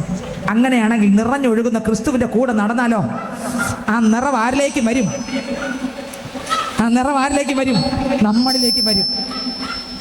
ആ കൃപ ആരിലേക്ക് വരും? നമ്മളിലേക്ക് വരും. ആ നിറവ് ആരിലേക്ക് വരും? നമ്മളിലേക്ക് വരും. അപ്പൊ ക്രിസ്തു യേശു നിറഞ്ഞൊഴുകി. ആ നിറവിൻ്റെ കൂടെ ആര് നടക്കണം? ഒന്നുകൂടെ വായിച്ചേ. യോഹന്നാന്റെ സുവിശേഷം അതിൻ്റെ 1-ാം അധ്യായം അതിൻ്റെ 16-ഉം 17-ഉം വായിച്ചേ, 18-ഉം വായിച്ചേ. അവന്റെ നിറവിൽ നിന്ന് നമുക്ക് എല്ലാവർക്കും കൃപമേൽ കൃപ ലഭിച്ചിരിക്കുന്നു. അവന്റെ നിറവിൽ നിന്ന് നമുക്ക് എല്ലാവർക്കും എന്ത് ലഭിച്ചിരിക്കുന്നു? കൃപമേൽ. സ്തോത്രം. കർത്താവിൻ്റെ കൂടെ നടക്കണം. അങ്ങനെ വരുമ്പോഴാണ് നമ്മളെ നിന്ദിക്കുമ്പോൾ നിന്നയല്ല നമ്മൾ നോക്കുന്നത്, അതിൻ്റെ നടുവിൽ നിൽക്കുന്ന യേശുവിനെ കാണും. എല്ലാവരും ഒറ്റപ്പെടുത്തുമ്പോൾ നമ്മൾ ആ ഒറ്റപ്പെടുത്തുന്നവരെ കാണത്തില്ല. പിന്നെ ആരെ കാണും? ചേർത്ത് പിടിക്കുന്ന യേശുവിനെ കാണണം. കണ്ടോ? ആ കൃപ നമ്മുടെ മേൽ വന്നാൽ നമ്മൾ ആരെ കാണത്തില്ല? പ്രശ്നങ്ങളല്ല കാണുന്നത്, അതിൻ്റെ നടുവിൽ നിൽക്കുന്ന ക്രിസ്തുവിനെ കാണും. നിങ്ങൾക്ക് മനസ്സിലാകുന്നുണ്ടോ? എത്രയൊക്കെ വചനം മനസ്സിലായെന്ന് എനിക്കറിയത്തില്ല. ഹല്ലേലൂയ. വായിച്ചേ അടുത്ത വാക്യം. ന്യായപ്രമാണം മോശ മുഖാന്തരം ലഭിച്ചു. അടുത്ത് കൃപയും സത്യവും. നോക്കിയേ, കഴിഞ്ഞ നാളുകളിലൊക്കെ ന്യായപ്രമാണം എന്താണെന്ന് പറഞ്ഞുകൊണ്ടിരിക്കുക. ന്യായപ്രമാണം ആരിലൂടെ ലഭിച്ചേ? മോശയ്ക്ക് ന്യായപ്രമാണം കൊണ്ടുവരാനേ പറ്റുള്ളൂ. എന്നാൽ യേശു എന്തെന്നറിയാമോ? കൃപയും സത്യവും. സ്തോത്രം. ഹല്ലേലൂയ. മോശ എന്താ നമുക്ക് തന്നേ? കുറെ ന്യായപ്രമാണം. ആ ന്യായപ്രമാണത്തിലൂടെ നമുക്ക് എന്ത് കിട്ടി? പാപം, ഇന്നത് പാപമാണെന്ന് കിട്ടി. പക്ഷെ മോചനം കിട്ടിയില്ല. നിങ്ങൾക്ക് വെളിപ്പെട്ടോ? ഞാൻ കഴിഞ്ഞ ദിവസമൊക്കെ സൂമിലൂടെ പ്രസംഗിച്ചുകൊണ്ടിരിക്കുക ഈ വിഷയം. നിങ്ങളെ ആഗ്രഹിക്കുന്നവർക്ക് അത് കേട്ടാൽ മനസ്സിലാവുന്ന ദാഹമുള്ളവർക്ക് ഇരിക്കാൻ പറ്റൂ, അല്ലെങ്കിൽ ഉറങ്ങി എണീറ്റ് അങ്ങ് പോവും. അത്രേ ഉള്ളൂ. അതിൽ ആരാധനയായിട്ടോ ദൂതായിട്ടോ ഒന്നും വരില്ല. ഉറങ്ങി എണീറ്റ് അങ്ങ് പോവും, അത്രേ ഉള്ളൂ. പക്ഷെ അതിനെ ദൈവവചനത്തിൻ്റെ ആഴങ്ങളിലേക്ക് ഇറങ്ങിപ്പോകാൻ നമുക്ക് ദാഹം ഉണ്ടെങ്കിൽ അത് വല്ലതും പിടിയും കിട്ടുള്ളൂ. അങ്ങനെ ഒരു ആഗ്രഹം ഉണ്ടെങ്കിൽ അത് മനസ്സിലാകും, ഇഷ്ടം തോന്നും, കേൾക്കാനും ഇഷ്ടം തോന്നും. എന്താണെന്ന് അറിയാൻ സത്യം നിങ്ങൾ അറിയുകയും ആ സത്യം നിങ്ങളെ സ്വതന്ത്രമാക്കുകയും ചെയ്യും. അപ്പം മോശ എന്താ കൊണ്ടുവന്നേ? ന്യായപ്രമാണം കൊണ്ടുവന്നു അല്ലേ? ആ ന്യായപ്രമാണം മോശ കൊണ്ടുവന്നപ്പോൾ എന്തോ നമുക്ക് കിട്ടിയേ? റോമർക്കഴി ലേഖനം എടുത്തേ. കണ്ടോ? വാക്യം മാറിപ്പോകുന്നുണ്ടോ? എങ്കിലും തിരിച്ചു വരും. റോമർക്കഴി ലേഖനം ആകയാൽ സഹോദരന്മാരെ, അല്ല 7:7 ആകയാൽ നാം എന്തു പറയണ്ടോ? ന്യായപ്രമാണം പാപമെന്നോ? ന്യായപ്രമാണം പാപമെന്നോ? ഒരു നാളും അരുത്. ഒരു നാളും പാപമല്ല ന്യായപ്രമാണം. അടുത്ത് എങ്കിലും ന്യായപ്രമാണത്താൽ അല്ലാതെ ഞാൻ പാപത്തെ അറിഞ്ഞില്ല. ന്യായപ്രമാണം വന്നപ്പോഴാണ് എന്റെ പാപം ഞാൻ വെളിപ്പെട്ടത്. നീ കള്ളം പറഞ്ഞു, പാപം വെളിപ്പെടുന്നത് എവിടെയാ? നീ വിഗ്രഹത്തെ ആരാധിച്ചു, പാപം വെളിപ്പെടുന്നത് എവിടെ? മോഹിക്കരുതെന്ന് ന്യായപ്രമാണം പറയാതിരുന്നെങ്കിൽ ഞാൻ മോഹത്തെ അറിയുകയില്ലായിരുന്നു. ഞാൻ മോഹത്തെ അറിയത്തില്ലായിരുന്നു. കണ്ടോ, ന്യായപ്രമാണം പറഞ്ഞ മോഹം ഉണ്ടെന്ന്. അടുത്ത വരി. പാപമോ അവസരം ലഭിച്ചിട്ട് കൽപ്പനയാൽ എന്നിൽ സകലവിധ മോഹത്തെയും ജനിപ്പിച്ചു. കണ്ടോ, പാപമോ അവസരം ലഭിച്ചിട്ട് എന്നിൽ സകലവിധ മോഹത്തെയും എന്ത് ചെയ്തു? ഞാൻ ഒരു ഉദാഹരണം പറയാം, ഇതെന്താണ് ഇതിന്റെ അർത്ഥമെന്ന്. ഏദൻ തോട്ടത്തിനകത്ത് ആദമും ഹവ്വയും ജീവിക്കുമ്പോൾ ഇത്രയും വൃക്ഷങ്ങളുണ്ടായിരുന്നു അല്ലേ? ഒറ്റ വൃക്ഷം മാത്രം പറഞ്ഞു, മക്കളെ ഇത് നീ തിന്നരുത്. എന്നാൽ അത് തിന്നതാര്? അത് തന്നെ തിന്നു. കണ്ടോ, നിങ്ങൾക്ക് മനസ്സിലാവുന്നുണ്ടോ ഇല്ലേ? സൂമിൽ കയറിയുന്നവർക്ക് മനസ്സിലാവുമായിരിക്കുമെന്ന് ഞാൻ വിശ്വസിക്കുന്നു. അതിനകത്ത് ദൈവത്തിന് സ്തോത്രം, പാപത്തെ ആ വൃക്ഷത്തിനകത്തുണ്ട്, അത് തിന്നാൻ മരിക്കുമെന്ന് പറഞ്ഞു. എന്നാൽ അത് തന്നെ തിന്നാനുള്ള ആർത്തി അവർക്കുണ്ടായി. അപ്പൊ പാപമാണെന്ന് അറിഞ്ഞാൽ നമുക്ക് അതിനകത്ത് എന്തുണ്ടെന്ന് അറിയണം. അതിനൊരു ആർത്തിയാണ്. അതിലെന്ത് രുചിയിരിക്കുന്നു നമുക്കറിയാം. അനേക കുഞ്ഞുങ്ങൾക്കറിയാം മദ്യം പാവമാണെന്ന് അറിയത്തില്ലേ, സിഗരറ്റും ബീഡിയും തെറ്റാണെന്ന് അറിയത്തില്ലേ. പക്ഷെ കുഞ്ഞുങ്ങൾക്കൊന്ന് വലിച്ചു നോക്കാനാണ് ആഗ്രഹം. നിങ്ങൾ കണ്ടിട്ടില്ലേ? അതിലെന്തോന്നിരിക്കുന്നു. പപ്പ വലിക്കുന്നല്ലോ, ഞങ്ങൾ പള്ളിയിൽ പോയി സ്നാനപ്പെട്ടു, പക്ഷേ അത് ഉപയോഗിക്കാൻ പാടില്ലെന്നോ. എന്തെങ്കിലും പപ്പ ഇങ്ങനെ വലിക്കുന്ന എന്തുകൊണ്ടാണ്? അല്ലെങ്കിൽ ഇന്ന അങ്കിള് വലിക്കുന്നല്ലോ, അല്ലെങ്കിൽ ഇന്ന ആളിങ്ങനെ കുടിച്ച് സന്തോഷിക്കുന്നല്ലോ, എന്താണ് ഇതിലുള്ളത് എന്നറിയാൻ അവരെന്ത് ചെയ്യും? നിങ്ങൾക്ക് മനസ്സിലാകുന്നുണ്ടോ? അപ്പൊ ന്യായപ്രമാണം എന്താ നമുക്ക് വെളിപ്പെടുത്തുന്നേ? ഇത് പാവമാണെന്ന് വെളിപ്പെടുത്തും. ഇത്രേ ന്യായപ്രമാണം തന്നുള്ളൂ. പക്ഷെ മോചനം അവിടെ ഇല്ല. ഏതിലില്ല? ന്യായപ്രമാണത്തിൽ മോചനമില്ല. പാവം ചെയ്യരുത്, നമ്മൾ പുറത്തുകൂടെ ചെയ്തില്ലെങ്കിൽ അകത്ത് കാണും. പക്ഷെ ഇതിനൊരു മോചനം എവിടെ ഇല്ല? പഴയ നിയമത്തിലില്ല. സിസ്റ്റർ മനസ്സിലാവുന്നുണ്ടോ? ഹല്ലേലൂയ. പഴയ നിയമത്തിനകത്ത് പാവം, ഇന്ന പാവം, കൊല ചെയ്യരുത്, വ്യഭിചാരം ചെയ്യരുത്, മോഷ്ടിക്കരുത്, കള്ളസാക്ഷ്യം ദൈവമേ മോഹിക്കരുത്, എല്ലാം പാവം വെളിപ്പെടുത്തി. പക്ഷേ കള്ളസത്യം ചെയ്യാതെയൊക്കെ നോക്കും നമ്മൾ. എങ്കിലും അകത്തൊന്ന് പറഞ്ഞാലോ എന്നൊരു ചിന്ത അങ്ങ് വരും. കണ്ടോ, ഇല്ല, അകത്തുണ്ട്. കോപിക്കരുതെന്നുണ്ട്. നമ്മൾ പുറത്തുകൂടെ ആരോടും കോപിക്കത്തില്ല, അകത്ത് വരും. എൻ്റെ പഴയ സ്വഭാവം എടുത്താൽ ഉണ്ടല്ലോ, സംഭവം അകത്തിരിക്കുക. മനസ്സിലായോ? പുറത്ത് മോശയുടെ പ്രമാണം അനുസരിച്ച് പുറത്തെല്ലാം അഭിനയിച്ചൊക്കെ നടന്നു. പക്ഷെ ഇന്നലെ ഞാൻ പറഞ്ഞു, അകത്തെല്ലാം വെള്ള തേച്ച ശവക്കല്ലറകളുടെ അകത്ത് കിടക്കും പോലെ ആയിരിക്കും. പക്ഷെ ഇതിനൊരു നീക്കം ന്യായപ്രമാണത്തിന് വന്നില്ല, പറ്റൂല. ന്യായപ്രമാണത്തിന് പറ്റുകയില്ല. ഈ പ്രമാണം കൊണ്ട് ഒരു പാവിയെ രക്ഷിക്കാൻ പറ്റാത്തത് കൊണ്ട് നസ്രയനാകുന്ന യേശു ഇറങ്ങി വന്നു. ഇപ്പൊ പിടി കിട്ടി കാണും. ഹല്ലേലൂയ. പാപം വെളിപ്പെട്ടു, പക്ഷെ മോചനം ഇല്ല. പാവം അനുസരിക്കും, പാവം ചെയ്യാതിരിക്കാൻ നോക്കും, പക്ഷെ നോക്കിയാൽ അകത്ത് രക്ഷപ്പെടുന്നു. എന്ന് പറഞ്ഞാൽ കള്ളം പറയത്തില്ല, എങ്കിലും അകത്ത് ഒരു ചിന്ത വരും, അവിടെ ഒരു കള്ളം പറഞ്ഞിരുന്നെങ്കിൽ ഇവിടെ ഇത്രയും രക്ഷപ്പെടായിരുന്നു. കണ്ട, കള്ളം പറയൂല, പക്ഷെ അകത്തെന്ത് വരും? അവിടെ മര്യാദയ്ക്ക് ഇപ്പം അടി കിട്ടൂലായിരുന്നു ചേട്ടൻ്റെ, അല്ലെങ്കിൽ ഇന്ന ആളുടെ അടി കിട്ടത്തില്ലായിരുന്നു. അവിടെ ഒരു കള്ളം അങ്ങ് പതുക്കെ പറയാൻ ആരും അറിയത്തില്ലായിരുന്നു. നൈസ ഇവിടെ ചിന്തിച്ചു, ഞാൻ വാഗൊണ്ട് പറഞ്ഞില്ല, പക്ഷെ ഇവിടെ ചിന്തിച്ചു. അപ്പം സംഭവം ഇവിടെ കിടക്കുന്നു, അകത്ത് ഉണ്ട്. അപ്പോൾ പാപത്തെ പിടിച്ച് കെട്ടിയൊക്കെ വയ്ക്കാൻ പറ്റി പുറത്തൂടെ, പക്ഷെ അകത്ത് പോയാലല്ലേ. അതുകൊണ്ടല്ലേ ദാവീദ് പറഞ്ഞത്, കർത്താവേ ഈ സോപ്പ് കൊണ്ട് എന്നെ കഴുകി എന്നെ വെളുപ്പിക്കണം. കാരണം എൻ്റെ പുറം ഞാൻ വെളുപ്പിച്ചിട്ടൊന്നും എൻ്റെ അപ്പന് പ്രസാദമില്ല. എൻ്റെ അകം വെളുപ്പിക്കണമെങ്കിൽ യേശുവിൻ്റെ രക്തം എന്ന സോപ്പേ പറ്റൂ. ഇപ്പം മനസ്സിലായോ? അതിന് പഴയ നിയമത്തിനകത്ത് രക്തമില്ല. ആടുകളുടെ രക്തമല്ലേ കൊടുക്കുന്നേ, മൃഗങ്ങളുടെ രക്തമല്ലേ അറുത്ത് ഒഴിക്കുന്നേ. അത് ആദ്യം പുരോഹിതൻ പാപപരിഹാരത്തിനായിട്ട് പ്രായശ്ചിത്തം കൊടുക്കും, അതിനുശേഷം ആൾക്കാർക്ക് കൊടുക്കും. പക്ഷേ ഒറ്റ യാഗത്തിന് വേണ്ടി ഒരാളൊന്നും, ആരാ? യേശു ക്രിസ്തു. ഇതൊക്കെ മനസ്സിലായോ? വായിച്ചേ, റോമർക്കല്ലേ വായിച്ചേ. ന്യായപ്രമാണം കൂടാതെ പാപം നിർജീവമാകുന്നു. ഇന്ന ആളത് ഉപയോഗിക്കുന്നില്ലല്ലോ, പിന്നെ എനിക്കും എന്താ ഉപയോഗിച്ചാ? കണ്ടോ, അടുത്ത വരി. ഞാൻ ഒരു കാലത്ത് ന്യായപ്രമാണം കൂടാതെ ജീവിച്ചിരുന്നു. എന്നാൽ കൽപ്പന വന്നപ്പോൾ പാപം വീണ്ടും ജീവിക്കുകയും. കണ്ടോ, ഒന്നും അറിയാത്തവരെ പോലെ ജീവിച്ചു, പക്ഷേ കൽപ്പന വന്നപ്പോൾ പാപം എല്ലാം ചെയ്യാൻ തുടങ്ങി. അരുത് എന്ന് ദൈവം പറഞ്ഞതെല്ലാം വേണം എന്നായി. അതില്ലാതെ ജീവിക്കാൻ പറ്റൂല എന്ന് ആയി. കണ്ടോ? അടുത്ത വരി. ഞാൻ മരിക്കുകയും ചെയ്തു. ഞാൻ മരിക്കുകയും ചെയ്തു. പാപത്തിൽ എന്ത് ചെയ്തു? മരിച്ചു. അടുത്ത് ഇങ്ങനെ ജീവനായി ലഭിച്ചിരുന്ന കൽപ്പന എനിക്ക് മരണഹേതുവായി കണ്ടോ? ഇങ്ങനെ ജീവനായി ലഭിച്ചിരുന്ന കൽപ്പന എനിക്ക് പാസ്സാകാൻ കഴിഞ്ഞില്ല, ഞാൻ മരിച്ചു. കാരണം പുറത്തൂടെ എല്ലാം കുറെ നീക്കി കൂട്ടി എല്ലാം ചെയ്ത് നോക്കി, പക്ഷേ തോറ്റ് തൊപ്പിയിട്ടു, അകത്ത് രക്ഷയില്ല. പുറത്തൂടെയൊക്കെ രക്ഷപ്പെട്ടു, അകത്തെന്ത് വന്നില്ല? രക്ഷപ്പെട്ടില്ല. ദൈവത്തിന് സ്തോത്രം. ഇത് എത്ര പേർക്ക് പിടികിട്ടുന്നത് എനിക്ക് അറിഞ്ഞൂടാ സ്നേഹിതരെ. അടുത്ത വരി കൂടെ. പാപം അവസരം ലഭിച്ചിട്ട് കൽപ്പനയാൽ എന്നെ ചതിക്കുകയും കൊല്ലുകയും ചെയ്തു. കണ്ടോ? അപ്പൊ ന്യായപ്രമാണം ഇനി മോശയിലേക്ക് വരാം. ഇവിടെ യോഹന്ന സുവിശേഷത്തിലേക്ക് വരാം. 16 ഒന്നുകൂടെ വായിച്ചേ. യോഹന്ന സുവിശേഷം 1-ാം 16 മുതൽ അങ്ങോട്ട് വായിച്ചേ.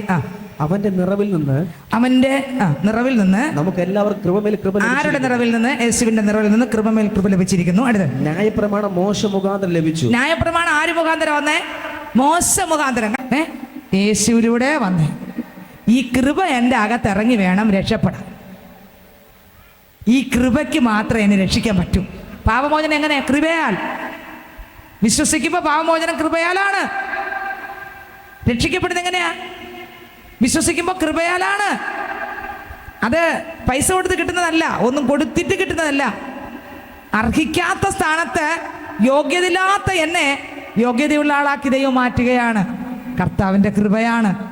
ഹല്ലേലൂയ. നിങ്ങൾക്ക് എത്രയൊക്കെ മനസ്സിലായി? ഒന്നുകൂടെ വായിച്ചേ വരി. കൃപയും സത്യവും യേശുക്രിസ്തു മുഖാന്തരം വന്നു. അടുത്ത് ദൈവത്തെ ആരും ഒരു നാളും കണ്ടിട്ടില്ല. പിതാവിന്റെ മടിയിലിരിക്കുന്ന ഏകജാതനായ പുത്രൻ അവനെ വെളിപ്പെടുത്തിയിരിക്കുന്നു. കണ്ടോ?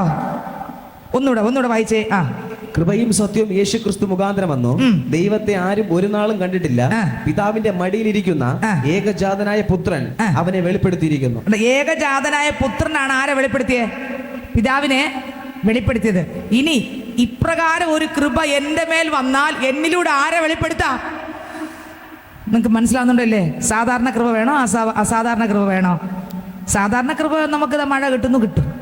പ്രാർത്ഥിച്ച കർത്താവ് ഇന്ന് ഈ ഉപവാസ പ്രാർത്ഥനയ്ക്ക് ഈ പള്ളിയിൽ ഞാൻ വന്ന് പ്രാർത്ഥിച്ചു. അപ്പം ഇന്ന വിഷയമായിട്ടാണ് വന്നത്. സ്തോത്രം കർത്താവ്, ഞാൻ ഒരു 3 ആഴ്ചയോ 4 ആഴ്ചയോ 5 ആഴ്ച വരാം. അപ്പം ഇന്ന വിഷയത്തിന് ഓക്കെ. 5 ആഴ്ച വന്നത് നിങ്ങൾ പറഞ്ഞതെല്ലാം ദൈവം എന്ത് ചെയ്തു? കേട്ടു. 3 ആഴ്ച വരാമെന്ന് പറഞ്ഞത് ആര് കേട്ടു? 2 ആഴ്ച വരാമെന്ന് പറഞ്ഞത് ആര് കേട്ടു? ഇന്ന് എന്തായാലും വന്നൊന്ന് ആരാധിച്ചിട്ട് പോകാം. സുഖം ഉണ്ടെങ്കിൽ അടുത്ത് പോകാം, അല്ലെങ്കിൽ പിന്നെ എന്തെങ്കിലും ചെയ്യാം, വേറെ എവിടെയെങ്കിലും നോക്കാം എന്ന് പറഞ്ഞത് ആര് കണ്ടു? ദൈവം കണ്ടു. എല്ലാവർക്കും കൊടുക്കുന്ന സൗഖ്യം നമുക്കും എന്ത് ചെയ്യും? തരും. സാധാരണ പോലെ ജീവിക്കാം, സാധാരണ പോലെ മരിക്കാം, എവിടെ പോകുന്നെന്ന് കർത്താവ് നമ്മളും തന്നെ തീരുമാനിക്കാം. പക്ഷെ അസാധാരണ കൃപ എന്ന് പറഞ്ഞാൽ ഇതൊന്നുമല്ല.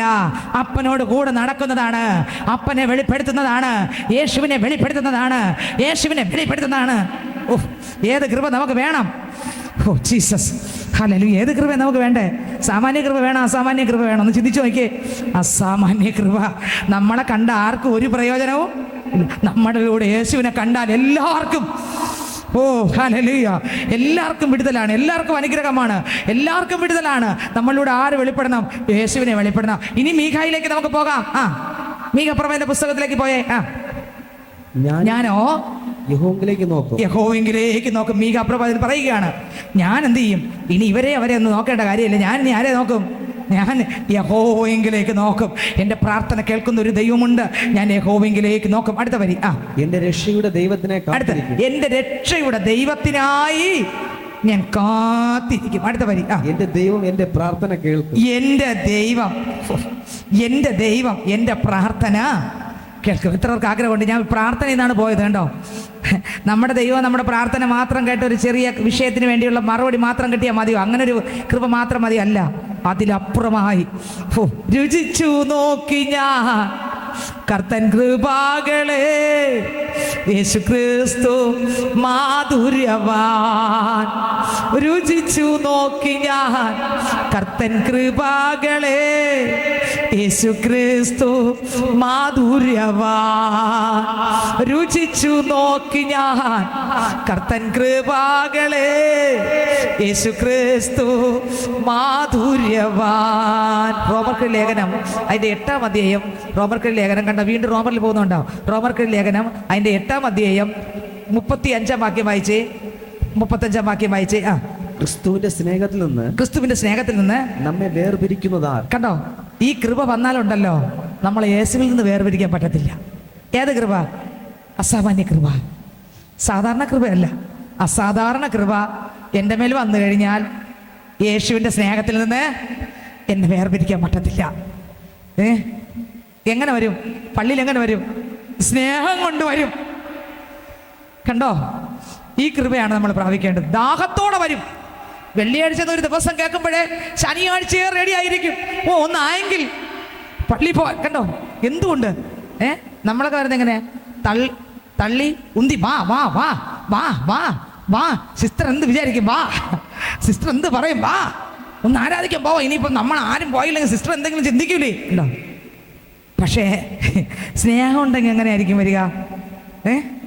പാസ്റ്റർ എന്ത് ചിന്തിക്കുമെന്നല്ല, സിസ്റ്റർ എന്ത് ചിന്തിക്കുമെന്നല്ല, ബ്രദർ എന്ത് ചിന്തിക്കുമെന്നല്ല, അടുത്തുള്ളവർ എന്ത് ചിന്തിക്കുമെന്നല്ല, ഓ ദൈവം അടിച്ച് കൊന്നു കളയുമെന്നല്ല, പിന്നെ നരകത്തിക്കകത്ത് ഇട്ട് കളയുമെന്നല്ല ചിന്തിക്കുന്നത്. വരാണ്ടിരിക്കാൻ പറ്റത്തില്ല. യേശുവിനോടുള്ള പ്രേമം, യേശുവിനോടുള്ള ദാഹം, ഇങ്ങനെയുള്ള ആരാധനയിലാണ് ദൈവം പ്രസാദിച്ച് നീതിമാനാക്കുന്നത്. നിങ്ങൾക്ക് മനസ്സിലായോ? ഇത് വെളിപ്പെടുത്തണം. എൻ്റെ കഴിവോ എൻ്റെ മിടുക്കോ കൊണ്ടൊന്നും പറ്റൂല. ഇതാണ് യഥാർത്ഥ ആരാധന. നിങ്ങൾക്ക് എത്രയൊക്കെ മനസ്സിലായി? എനിക്ക് വരാണ്ടിരിക്കാൻ പറ്റത്തില്ല. ചിലർ പറയുന്ന കേട്ടില്ലേ, എനിക്ക് പള്ളി വരാതിരിക്കാൻ പറ്റത്തില്ല, എന്ത് പ്രശ്നം വന്നാലും എനിക്ക് പള്ളി വന്നില്ലെങ്കിൽ എനിക്ക് സ്വസ്ഥതയില്ല. കേട്ടിട്ടില്ലേ? കാരണം ദേശം രണ്ട് രീതിയിലുള്ള സ്വസ്ഥതക്കേടുണ്ട്. ഒന്ന്, രാത്രി സ്വപ്നം കാണുന്നുള്ള പേടി കൊണ്ട് പള്ളി മുടങ്ങാതെ വരും. പിന്നെ എന്തെങ്കിലും അനർത്ഥം ആപത്ത് സംഭവിക്കുമോ, ഇനി പള്ളി മുടങ്ങിയാൽ ഇനി കടം കയറുമോ, പള്ളി മുടങ്ങി ആ വരുമാന മാർഗം മുടങ്ങോ എന്നൊക്കെ ചിന്തിച്ച് പള്ളി വരും. പക്ഷേ അതൊക്കെ കുറച്ച് ദിവസമേ വരും കേട്ടോ. അതൊന്നും സ്വർഗത്തിലില്ല, അതിനൊന്നും സ്വർഗത്തിലില്ല. മറ്റേ അങ്ങനെയല്ല. യേശുവിനോടുള്ള ഇഷ്ടം കൊണ്ട് എനിക്ക് വരാണ്ടിരിക്കാൻ പറ്റുന്നില്ല. ഈ കൃപ ഇറങ്ങിയ പറയും, ഇപ്പോൾ എനിക്ക് പാപം ചെയ്യാൻ പറ്റുന്നില്ല. പാപം ബാധിക്കലുണ്ട്, പക്ഷേ ആഗ്രഹം എന്നോടാണ്, പക്ഷേ അത് എനിക്ക് ചെയ്യാൻ പറ്റുന്നില്ല. കണ്ടോ കൃപ? കണ്ടോ സാധാരണ കൃപ? കണ്ടോ? ഇതാണ് നമുക്ക് വേണ്ടത്. ഇതാകെ കൊടുക്കും കർത്താവിൻ്റെ മക്കൾക്ക്, കാത്തിരിക്കുന്ന ദാഹിക്കുന്ന ഉള്ളങ്ങൾക്ക്. എല്ലാ പാത്രത്തിലും ഇത് വിളമ്പത്തില്ല, ദാഹിക്കുന്നവന്റെ പാത്രത്തിൽ ഇതങ്ങ് വിളമ്പും. നിങ്ങൾക്ക് എത്രയൊക്കെ മനസ്സിലായെന്ന് എനിക്ക് അറിഞ്ഞൂടാ. അപ്പോ ഈ കൃപ വന്നാൽ എന്താ വായിച്ചേ? ക്രിസ്തുവിന്റെ സ്നേഹത്തിൽ നിന്ന് നമ്മെ വേർപിരിക്കുന്നതാ കഷ്ടതയോ? കഷ്ടത വന്നാലും പള്ളി വിടത്തില്ല. ഏതൊന്നാ ഈ കൃപ കിട്ടിയ? അയ്യോ കഷ്ടത, പള്ളി പോയിട്ടും കഷ്ടത മാറില്ല. അല്ല നിനക്ക് ഇന്ന ചർച്ചിൽ പോയാൽ മാറും കേട്ടോ, ഇന്നടുത്ത് പോയാൽ ഒരു 3 ആഴ്ച പോയാൽ മതി, മാറും. പോവില്ല. എന്താ പോത്തെ? ക്രിസ്തുവിൻ്റെ കൃപ ഉള്ള വ്യക്തിക്ക് പോകാൻ പറ്റത്തില്ല. അയാൾ പറയും, ഞാൻ ജീവിച്ചാലും ഞാൻ മരിച്ചാലും ഇറങ്ങിയത് തന്നെ, ഇനി എന്നെ കൊന്നാലും കുഴപ്പമില്ല, ഞാൻ അപ്പൻ്റെ അടുത്ത് കണ്ണു തുറക്കും. കണ്ടോ, ഇതാണ് ആ കൃപയുടെ വ്യത്യാസം. ഹല്ലേലൂയ. എത്ര പേർക്ക് ആഗ്രഹമുണ്ട് ആ കൃപയ്ക്കായി? എത്ര പേര് ആ കൃപ ഉണ്ട്? സ്തോത്രം. നമ്മുടെ കഴിവോ മിടുക്കോ ഒന്നുമല്ല, പ്രശംസിക്കാനൊന്നുമില്ല. പാട്ടുകാരൻ പാടി, പ്രശംസിപ്പാനോ പുകഴുവാനോ യാതൊന്നും ഭൂവിലില്ലായേ, പ്രശംസിപ്പാനോ പുകഴുവാനോ യാതൊന്നും ഭൂവിലില്ലായേ. കൃപയേ കൃപയേ ദൈവകൃപയേ, ഞാനാകുന്നതും ദൈവകൃപയാലത്രേ. കൃപയേ കൃപയേ ദൈവകൃപയേ, ഞാനാകുന്നതും ദൈവകൃപയാലത്രേ. പ്രശംസിപ്പാനോ പുകഴുവാനോ യാതൊന്നും ഭൂവിലില്ലായേ, പ്രശംസിപ്പാനോ പുകഴുവാനോ യാതൊന്നും ഭൂവിലില്ലായേ, പ്രശംസിപ്പാനോ പുകഴുവാനോ യാതൊന്നും ഭൂവിലില്ലായേ. ഹല്ലേലൂയ. വായിച്ചടുത്ത വരി. കഷ്ടത വന്നാലും കർത്താവിന്റെ കൃപ ഉള്ള മക്കൾക്ക് മാറിപ്പോകാൻ പറ്റത്തില്ല. ഏത് കൃപ വേണം? അടുത്ത് സങ്കടം വന്നാലും, ഉപദ്രവം വന്നാലും, പട്ടിണി വന്നാലും, ഇനി വസ്ത്രം പറിച്ചുരിഞ്ഞാലും. അപ്പോസ്തലന്റെ വസ്ത്രം പറിച്ചുരിഞ്ഞിട്ട് റോഡെ ആ വഴിയൊക്കെ വലിച്ച് ഇങ്ങനെ മണ്ണി കിടന്നു, ഇങ്ങനെ വലിച്ചോണ്ടാ പോയെ. ശരീരം എല്ലാം മുറിഞ്ഞു, വസ്ത്രം ഇല്ല, വസ്ത്രം എല്ലാം പറിച്ചുരിഞ്ഞു. ചിന്തിച്ചു നോക്കിയേ, എന്തുകൊണ്ട് ഞാൻ മാറിയില്ല? അതാ കൃപ. കണ്ടോ നിങ്ങൾക്ക് മനസ്സിലായോ? പട്ടുമെത്തല്ല മനുഷ്യന് കിട്ടിയത്. പട്ടുമെത്തല്ല, അവിടെ കൃപയുള്ളതുകൊണ്ടാണ്. ഒരു നാണക്കേടും തോന്നിയില്ല, ഒരു ലജ്ജയും തോന്നിയില്ല, എന്നിട്ടും പ്രസംഗിച്ചു. നിങ്ങൾക്ക് മനസ്സിലായോ? നമ്മളാണെങ്കിലോ അയ്യോ ഇനി ആ ആൾക്കാർ എങ്ങനെ ഫേസ് ചെയ്യും, മാനം കിട്ടു കണ്ടോ, മാനക്കേട് അവിടെ തോന്നിയില്ല ക്രിസ്തു നിമിത്തം. മനസ്സിലായോ? കാരണം എന്താ? ഈ കൃപ, ഏത് കൃപ? ദൈവം കൊടുക്കുന്ന അസാധാരണമായ കൃപ പ്രാപിച്ചാലേ ഇത് പറ്റൂ കേട്ടോ. നഗ്നതയോ, അടുത്ത് ആപത്ത് വന്നു ഇല്ലേ? എത്ര പ്രാവശ്യം വന്നു. കാരണം എന്താ? അവിടെ രക്ഷപ്പെട്ട കാരണം എന്താ? അവിടെ ഒന്നും കർത്താവിനെ തള്ളിപ്പറയാത്ത കാരണം ഈ കൃപ. ആപത്തോ, വാളോ നിന്റെ നിമിത്തം. അടുത്ത 38 വായിച്ച മരണത്തിനോ 37 മുതൽ നാമോ നമ്മെ സ്നേഹിച്ചവൻ മുഖാന്തരം ഇതിലൊക്കെ പൂർണ്ണ ജയം പ്രാപിക്കുന്നു. കണ്ടോ? നാമോ നമ്മെ വാക്യം കണ്ടോ? എല്ലാം ഇതിനകത്തുണ്ട്. നാമോ നമ്മെ സ്നേഹിച്ചവൻ മുഖാന്തരം സകലത്തിൽ നിന്നും ജയം. അവിടെ നമ്മൾ വീഴാൻ ദൈവം വിടുന്നില്ല. കാരണം യേശുവിൻ്റെ സ്നേഹത്തിൻ്റെ ആഴം. കാരണം നമ്മളെ നിലംപരിച്ചാകാൻ വിടുന്നില്ല. പലപ്പോഴും തകർന്നു പോകുന്നുണ്ട്. പക്ഷേ യേശുവിൻ്റെ സ്നേഹം, അതുകൊണ്ടാണ് കൊരിന്ത്യർക്ക് ലേഖനത്തിൽ പറയുന്നത്, ക്രിസ്തുവിൻ്റെ സ്നേഹം ഞങ്ങളെ നിർബന്ധിക്കുന്നു. ഞങ്ങൾക്ക് വേണ്ടി ഒരുവൻ മരിച്ചിരിക്കെ ഞങ്ങളും അവനോടുകൂടെ മരിച്ചു എന്നും കൊരിന്ത്യർക്ക് ലേഖനത്തിനകത്തുണ്ടത്. ഞാൻ എടുക്കുന്നില്ല ആ ഭാഗം. അടുത്ത വാക്യം വായിച്ചേ. മരണത്തിനോ ജീവനോ ദൂതന്മാർക്കോ. ഏത് കൃപ നമുക്ക് വേണം? ഇത് ഇങ്ങനെയുള്ളൊരു കൃപ വേണോ? അതോ എല്ലാവർക്കും കിട്ടുന്ന മഴയ്ക്ക് വേണ്ടി പ്രാർത്ഥിക്കും? കർത്താവേ വെയിലാണപ്പാ, ശരീരമാസകലം പൊള്ളി അടർന്നു, കർത്താവേ മഴ തരണേ. തന്നു, എല്ലാവർക്കും കിട്ടിയില്ലേ മഴ? ആ മഴയാണോ വേണ്ടത്? കർത്താവേ തുണിയെല്ലാം അലക്കി വെച്ചിരിക്കുക, ഒന്ന് വിരിച്ചിടാൻ പറ്റുന്നില്ല അപ്പച്ചാ, ഒരു രക്ഷയില്ല, പുറത്തിറങ്ങാൻ പറ്റുന്നില്ല, ഈ മഴയത്ത് എന്തി? ഒരു ദിവസം പെയ്താൽ മതി, ഇത് കരയാൻ തുടങ്ങും. ഒരു വർഷം മുഴുവൻ ചുട്ടുപൊള്ളിയാലും ഒറ്റ ദിവസത്തെ മഴയിൽ എല്ലാ ജനം ഒരുമിച്ച് കരയും ഇല്ലേ? കർത്താവേ ഒന്ന് മഴ മാറ്റണം. എല്ലാവരും പ്രാർത്ഥിച്ചു, മഴ മാറ്റിയില്ലേ? ഇത് മതിയോ? എല്ലാവർക്കും ശ്വാസം കിട്ടുന്നുണ്ട്, ഇത് മതിയോ? നമുക്കും കിട്ടുന്നുണ്ട്, ഇത് മതിയോ? എല്ലാവരും പ്രാർത്ഥിക്കുന്നുണ്ട്, കർത്താവേ എനിക്ക് ഇന്ന ക്ഷീണമാണെന്ന് മാറി തരണം. ഓക്കെ, കർത്താവ് മാറ്റി തരും, മതിയോ?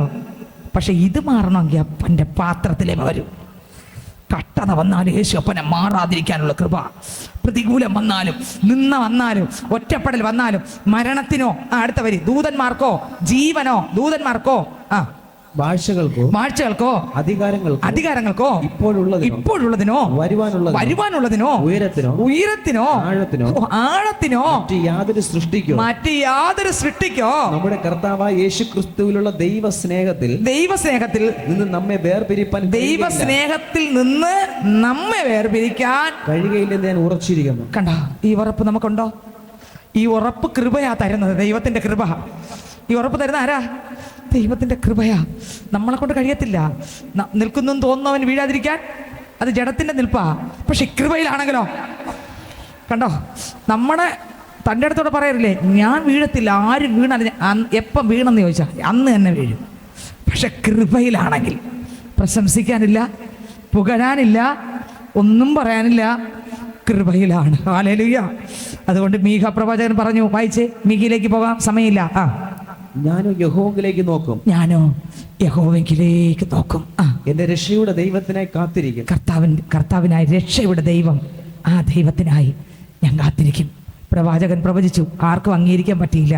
എല്ലാവരും വീണ്ടും വീണ്ടും പാപത്തിലേക്ക് പൊയ്ക്കൊണ്ടിരിക്കുക. പ്രവാചകൻ പറഞ്ഞു, ഞാൻ എൻ്റെ ദൈവത്തിങ്കിലേക്ക് നോക്കും, എൻ്റെ ദൈവത്തോട് ഞാൻ പ്രാർത്ഥിക്കും, എൻ്റെ രക്ഷയുടെ ദൈവത്തിനായി കാത്തിരിക്കും. അടുത്ത വരി, എൻ്റെ ദൈവം എൻ്റെ പ്രാർത്ഥന. എൻ്റെ ദൈവം ആരുടെ ദൈവം? മോശയുടെ ദൈവമല്ല, ഏലിയാവിൻ്റെ ദൈവമല്ല, അബ്രഹാമിൻ്റെ ദൈവമല്ല, ഇസഹാക്കിൻ്റെ ദൈവമല്ല. പിന്നെ അന്ന് അവരൊക്കെ ആയിരുന്നു, ഇന്ന് എൻ്റേതായില്ലേ?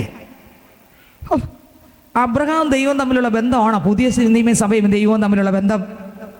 പഴയ നിയമത്തിലുള്ള മോശയും ദൈവമായിട്ടുള്ള ബന്ധമാണോ പുതിയ നിയമത്തിലുള്ള ഞാനും യേശുവായിട്ടുള്ള ബന്ധം? എന്നോടുള്ള പ്രേമം കൊണ്ട് യേശു മരിച്ചല്ലേ എന്നെ വാങ്ങിയേ. അതുപോലെയാണ് അബ്രഹാമും ദൈവവും മോശയും ദൈവവും തമ്മിലുള്ള ബന്ധം. നോക്കിക്കേ, ദൈവത്തിന് സ്തോത്രം. നിങ്ങൾക്ക് എത്രയൊക്കെ മനസ്സിലാകുന്നുണ്ടോ? ഹല്ലേലൂയ. അപ്പോൾ യേശുപ്പച്ചൻ്റെ ആ സ്നേഹം, അതിൻ്റെ ആഴത്തിലേക്ക് ഒന്ന് ഇറങ്ങിച്ചെല്ലുന്ന കുഞ്ഞിനെ ആർക്കും തകർക്കാൻ കഴിയത്തില്ല. പ്രശ്നം വരില്ലെന്നല്ല, വരും. പ്രതിസന്ധി വരില്ല എന്നല്ല, വരും. പക്ഷെ പ്രതിസന്ധിക്കോ പ്രശ്നത്തിനോ കഷ്ടതയ്ക്കോ നഗ്നതയ്ക്കോ പട്ടിണിക്കോ ആപത്തിനോ വാളിനോ ഒന്നിനും തകർക്കാൻ കഴിയത്തില്ല. പ്രവാചകൻ പറയുന്നു, ഞാൻ എൻ്റെ ദൈവത്തിനായി കാത്തിരിക്കും, എൻ്റെ ദൈവം എൻ്റെ പ്രാർത്ഥന കേൾക്കും, എൻ്റെ കണ്ണിൽ ദൈവം കൃപ പകരും, എൻ്റെ കയ്യിൽ ദൈവം കൃപ പകരും, എൻ്റെ ഹൃദയത്തിനകത്ത് ദൈവം കൃപ പകരും. എൻ്റെ ജഡത്തിൻ്റെ പ്രവർത്തികളെ മരിപ്പിക്കാൻ എനിക്ക് പറ്റുന്നില്ല, എന്നാൽ പരിശുദ്ധന്മാർ കൃപ തരും. ഒരു ദിവസം, ഓരോ നിമിഷവും കർത്താവ് നിറച്ച് ഒരു നിമിഷം എൻ്റെ കർത്താവ്, ഒരു ദിവസം എൻ്റെ കർത്താവ് ആഗ്രഹിക്കുന്ന നിലവാരത്തിൽ ദൈവം പ്രസാദിക്കുന്ന ഒരു ജീവിതം എന്നിൽ എന്നിലൂടെ വെളിപ്പെട്ട് വരും. നിങ്ങൾക്ക് എത്രയൊക്കെ മനസ്സിലായി? ഓ, ഇന്ന് പെട്ടെന്ന് വന്നില്ലെങ്കിലും ഞാൻ ആഗ്രഹിക്കുന്നുണ്ട്, ഞാൻ ആവേശം കൊണ്ട് പ്രാർത്ഥിക്കുന്നുണ്ട്. ഒരു ദിവസം ഓരോ സെക്കൻഡ് എന്നെ നിറച്ച് എൻ്റെ അപ്പൻ്റെ നിറവ് എൻ്റെ മേലും വരും. ഞാനൊരു ദിവസം നിറയും. ഇന്ന് പകൽക്കാലം ഞാൻ ആരൊക്കെ പറയുന്നുണ്ട് സഹോദരങ്ങളെ, കണ്ടോ, പഴയ നിയമ വാക്യമാണ് വരുന്നത്, എന്നാലും വരുന്നതെല്ലാം പുതിയ നിയമത്തിൽ ആത്മാവ് വെളിപ്പെടുത്തി തന്നുകൊണ്ടിരിക്കുന്നത്. ഇന്ന് പകൽക്കാലം ഞാൻ പറയട്ടെ, നിഴലിൽ നിന്ന് പൊരുളാകുന്ന ക്രിസ്തുവിനെ നമുക്ക് വേറിട്ട് വെളിപ്പെടുത്തി ദൈവം തന്നിരിക്കുമ്പോൾ ഇന്ന് പകൽക്കാലം ആർക്കൊക്കെ വേണം? സ്തോത്രം, ഹല്ലേലൂയ. കർത്താവിൻ്റെ കൃപ ആർക്കൊക്കെ വേണം? ഞാനോ എൻ്റെ ദൈവത്തോട് പ്രാർത്ഥിക്കും, എൻ്റെ ദൈവം എൻ്റെ പ്രാർത്ഥന കേൾക്കും. ആരൊക്കെ പറയുന്നുണ്ട് എൻ്റെ ദൈവം എൻ്റെ പ്രാർത്ഥന കേൾക്കും? ഏത് പ്രാർത്ഥന? മഴ കിട്ടുന്നുള്ള പ്രാർത്ഥന മാത്രമല്ല, പിന്നെ ക്രിസ്തുവിനായി ജീവിക്കണം, ക്രിസ്തുവിൽ നിലനിൽക്കണം, അന്ത്യം വരെയും പാപത്തെ ജയിച്ച്, ദുഷ്ടനെ ജയിച്ച്, ജഡത്തെ അതിൻ്റെ രാഗമോഹങ്ങളോട് ക്രൂശിച്ച് ക്രിസ്തുവേശു പ്രസാദിക്കുന്ന ഒരു ജീവിതം എന്നിലൂടെ വരണം. അതിനുവേണ്ടി ഞാൻ പ്രാർത്ഥിക്കും. എൻ്റെ പ്രാർത്ഥന എൻ്റെ ദൈവം കേൾക്കും. കർത്താവ് കൃപ തരും, കർത്താവ് ശക്തി തരും. എല്ലാ വിഷയങ്ങളും ദൈവം തരുവാൻ മതിയായവനാണ്. ഈ ഭൂമിയിൽ ഒരുപക്ഷെ നമ്മൾ പ്രാർത്ഥിക്കുന്നതായിരിക്കും പല വിഷയത്തിന്, അതിന് ദൈവം മറുപടി തരും. അതിലപ്പുറമുള്ളൊരു കൃപയെക്കുറിച്ചാണ് നമ്മളിപ്പോൾ ദൈവത്തിൽ നിന്ന് കേട്ടുകൊണ്ടിരുന്നത്. അതിനപ്പുറത്ത്, ഓ ഹല്ലേലൂയ, എത്ര പേർക്ക് ആഗ്രഹമുണ്ട്? ഹല്ലേലൂയ.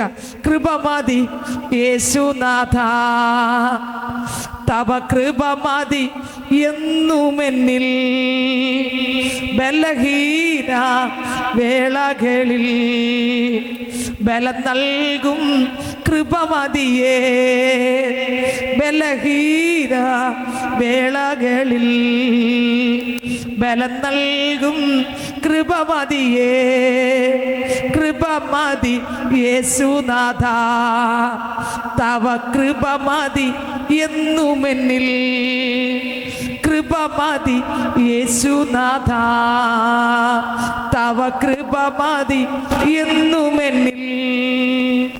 നിനക്കാത്ത വേളകളിൽ നിനയാത്ത വേദനകൾ, നിനക്കാത്ത വേളകളിൽ നിനയാത്ത വേദനകൾ നീങ്ങിപ്പോകും തവ കൃപയാ, തവ കൃപയത്ര അത്ഭുതമേ, നീങ്ങിപ്പോകും തവ കൃപയാ, തവ കൃപയത്ര അത്ഭുതമേ, കൃപ മതി യേശുനാഥ, തവ കൃപ മതി എന്നുമെന്നിൽ, കൃപ മതി യേശുനാഥ, തവ കൃപ മതി എന്നുമെന്നിൽ. ഹല്ലേലൂയ. ആരൊക്കെ പറയാം? അപ്പച്ചാ, കണ്ടോ, നിനയാത്ത വേളകളിൽ നനയ്ക്കാത്ത, ചിന്തിച്ചിരിക്കാത്ത വേദന നമ്മുടെ ജീവിതത്തിനകത്ത് വരാറുണ്ട്. അപ്പോഴും നീങ്ങിപ്പോകും തവ കൃപയാൽ, തവ കൃപ എത്ര അത്ഭുതമേ. ആ കൃപ വന്ന് നമ്മുടെ വേദന എടുത്തു മാറ്റി ഒരു തണുപ്പ് തരും. ഈ കൃപയാണ് കൃപ. ഹല്ലേലൂയ. നിങ്ങൾക്ക് എത്ര മനസ്സിലായി സ്നേഹിതരെ? പ്രവാചകൻ പറയുകയാണ്, ഞാൻ ദൈവത്തിങ്കിലേക്ക് നോക്കും, ഞാൻ പ്രാർത്ഥിക്കും, ദൈവം എൻ്റെ പ്രാർത്ഥന കേൾക്കും, ദൈവം എൻ്റെ പ്രാർത്ഥനയ്ക്ക് ഉത്തരം തരും. അടുത്ത വരി വായിച്ചേ. നിന്റെ ശത്രുവായവളെ, നിന്റെ ശത്രുവായവനെ എന്നെ ചൊല്ലി സന്തോഷിക്കരുത്, സന്തോഷിക്കരുത്. വീണു എങ്കിലും ഞാൻ വീണ്ടും എഴുന്നേൽക്കും. ഞാൻ വീണ്ടും വീണുവെങ്കിലും ഞാൻ വീണ്ടും എന്ത് ചെയ്യും? എഴുന്നേൽക്കും. വീണുപോയി, പക്ഷേ വീണ്ടും എഴുന്നേൽക്കും. വായിച്ചേ. ഞാൻ ഇരുട്ടത്ത് ഇരുന്നാലും യഹോവ എനിക്ക് വെളിച്ചമായിരിക്കുന്നു. ഞാൻ ഇരുട്ടത്തിരുന്നാലും. എന്താ അതിന്റെ അർത്ഥം? പ്രതികൂലങ്ങളുടെയും പ്രശ്നത്തിന്റെ നാട്ടിൽ ഇരുന്നാലും വെളിച്ചമായിട്ട് ആരുണ്ട്? എല്ലാവരും ഒറ്റപ്പെടുത്തി തള്ളിയിടുമ്പോൾ നമ്മൾ ഇരുട്ടിന്റെ അനുഭവത്തിലാണ്, ആരും താങ്ങാനില്ല. പക്ഷെ എപ്പോഴും താങ്ങുന്ന ഒരു കർത്താവുണ്ട്. മനസ്സിലാവുന്നുണ്ടോ? ഹല്ലേലൂയ. ഒന്നുകൂടെ വായിച്ച വരി. എന്റെ ശത്രുവായവളെ, എന്നെ ചൊല്ലി സന്തോഷിക്കരുത്. വീണു എങ്കിലും ഞാൻ വീണ്ടും എഴുന്നേൽക്കും. ഞാൻ ഇരുട്ടത്തിരുന്നാലും യഹോവ എനിക്ക് വെളിച്ചമായിരിക്കും. മതി. അല്ലെങ്കിൽ ഞാൻ ഇരുട്ടത്തിരുന്നാലും യഹോവ എനിക്ക് വെളിച്ചമായിരിക്കുന്നു. ഇതിനകത്ത് ആർക്കൊക്കെ ആഗ്രഹമുണ്ട് കർത്താവ് എൻ്റെ പ്രാർത്ഥനയ്ക്ക് ഉത്തരം തരും, എൻ്റെ കണ്ണുനീരിന് മറുപടി തരും. ഈ കണ്ണുനീര് അവസാനമല്ല, ഈ വേദന അവസാനമല്ല, ഈ ദുഃഖം ഒന്നിൻ്റെയും അവസാനമല്ല. ഈ ദുഃഖത്തിൻ്റെ അപ്പുറത്ത്, ഈ നിരാശയുടെ അപ്പുറത്ത്, ഈ ഒറ്റപ്പെടിൻ്റെ അപ്പുറത്ത് ഒരു നന്മയുണ്ട്. എൻ്റെ അപ്പനായി ഞാൻ ഉറച്ചു നിൽക്കാൻ എൻ്റെ ദൈവം എനിക്ക് കൃപ തരണം. എൻ്റെ അപ്പനായി എനിക്ക് നിൽക്കണം, എൻ്റെ അപ്പൻ്റെ ശബ്ദം എനിക്ക് കേൾക്കണം, എൻ്റെ അപ്പൻ്റെ കൂടെ നടക്കണം. നോക്കിയേ, അപ്പോസ്തല പ്രവൃത്തിയുടെ പുസ്തകത്തിലേക്ക് നമുക്ക് വേഗത്തിൽ വരാം. സ്തോത്രം. അപ്പോസ്തല പ്രവൃത്തിയുടെ പുസ്തകം അതിൻ്റെ 4-ാം അധ്യായം വായിക്കുമ്പോൾ വേദപുസ്തകത്തിനകത്ത് വളരെ ബുദ്ധിമുട്ടുണ്ടാകുമ്പോൾ അപ്പോസ്തലന്മാർ എന്ത് ചെയ്യുന്നറിയാമോ? പ്രാർത്ഥിക്കാൻ തുടങ്ങി. എൻ്റെ ദൈവത്തിൻ്റെ പ്രവൃത്തി അവരിലൂടെ വെളിപ്പെട്ടപ്പോൾ സ്തോത്രം അവരെ പിടിക്കാനിടയായിത്തീർന്നു. വായിച്ചേ 4-ാം അധ്യായം അതിൻ്റെ 19 മുതലുള്ള വാക്യങ്ങൾ വായിച്ചേ. 18 മുതൽ. പിന്നെ അവരെ വിളിച്ചിട്ട് യേശുവിന്റെ നാമത്തിൽ അശേഷം സംസാരിക്കരുത്, ഉപദേശിക്കുകയും അരുത് എന്ന് കൽപ്പിച്ചു.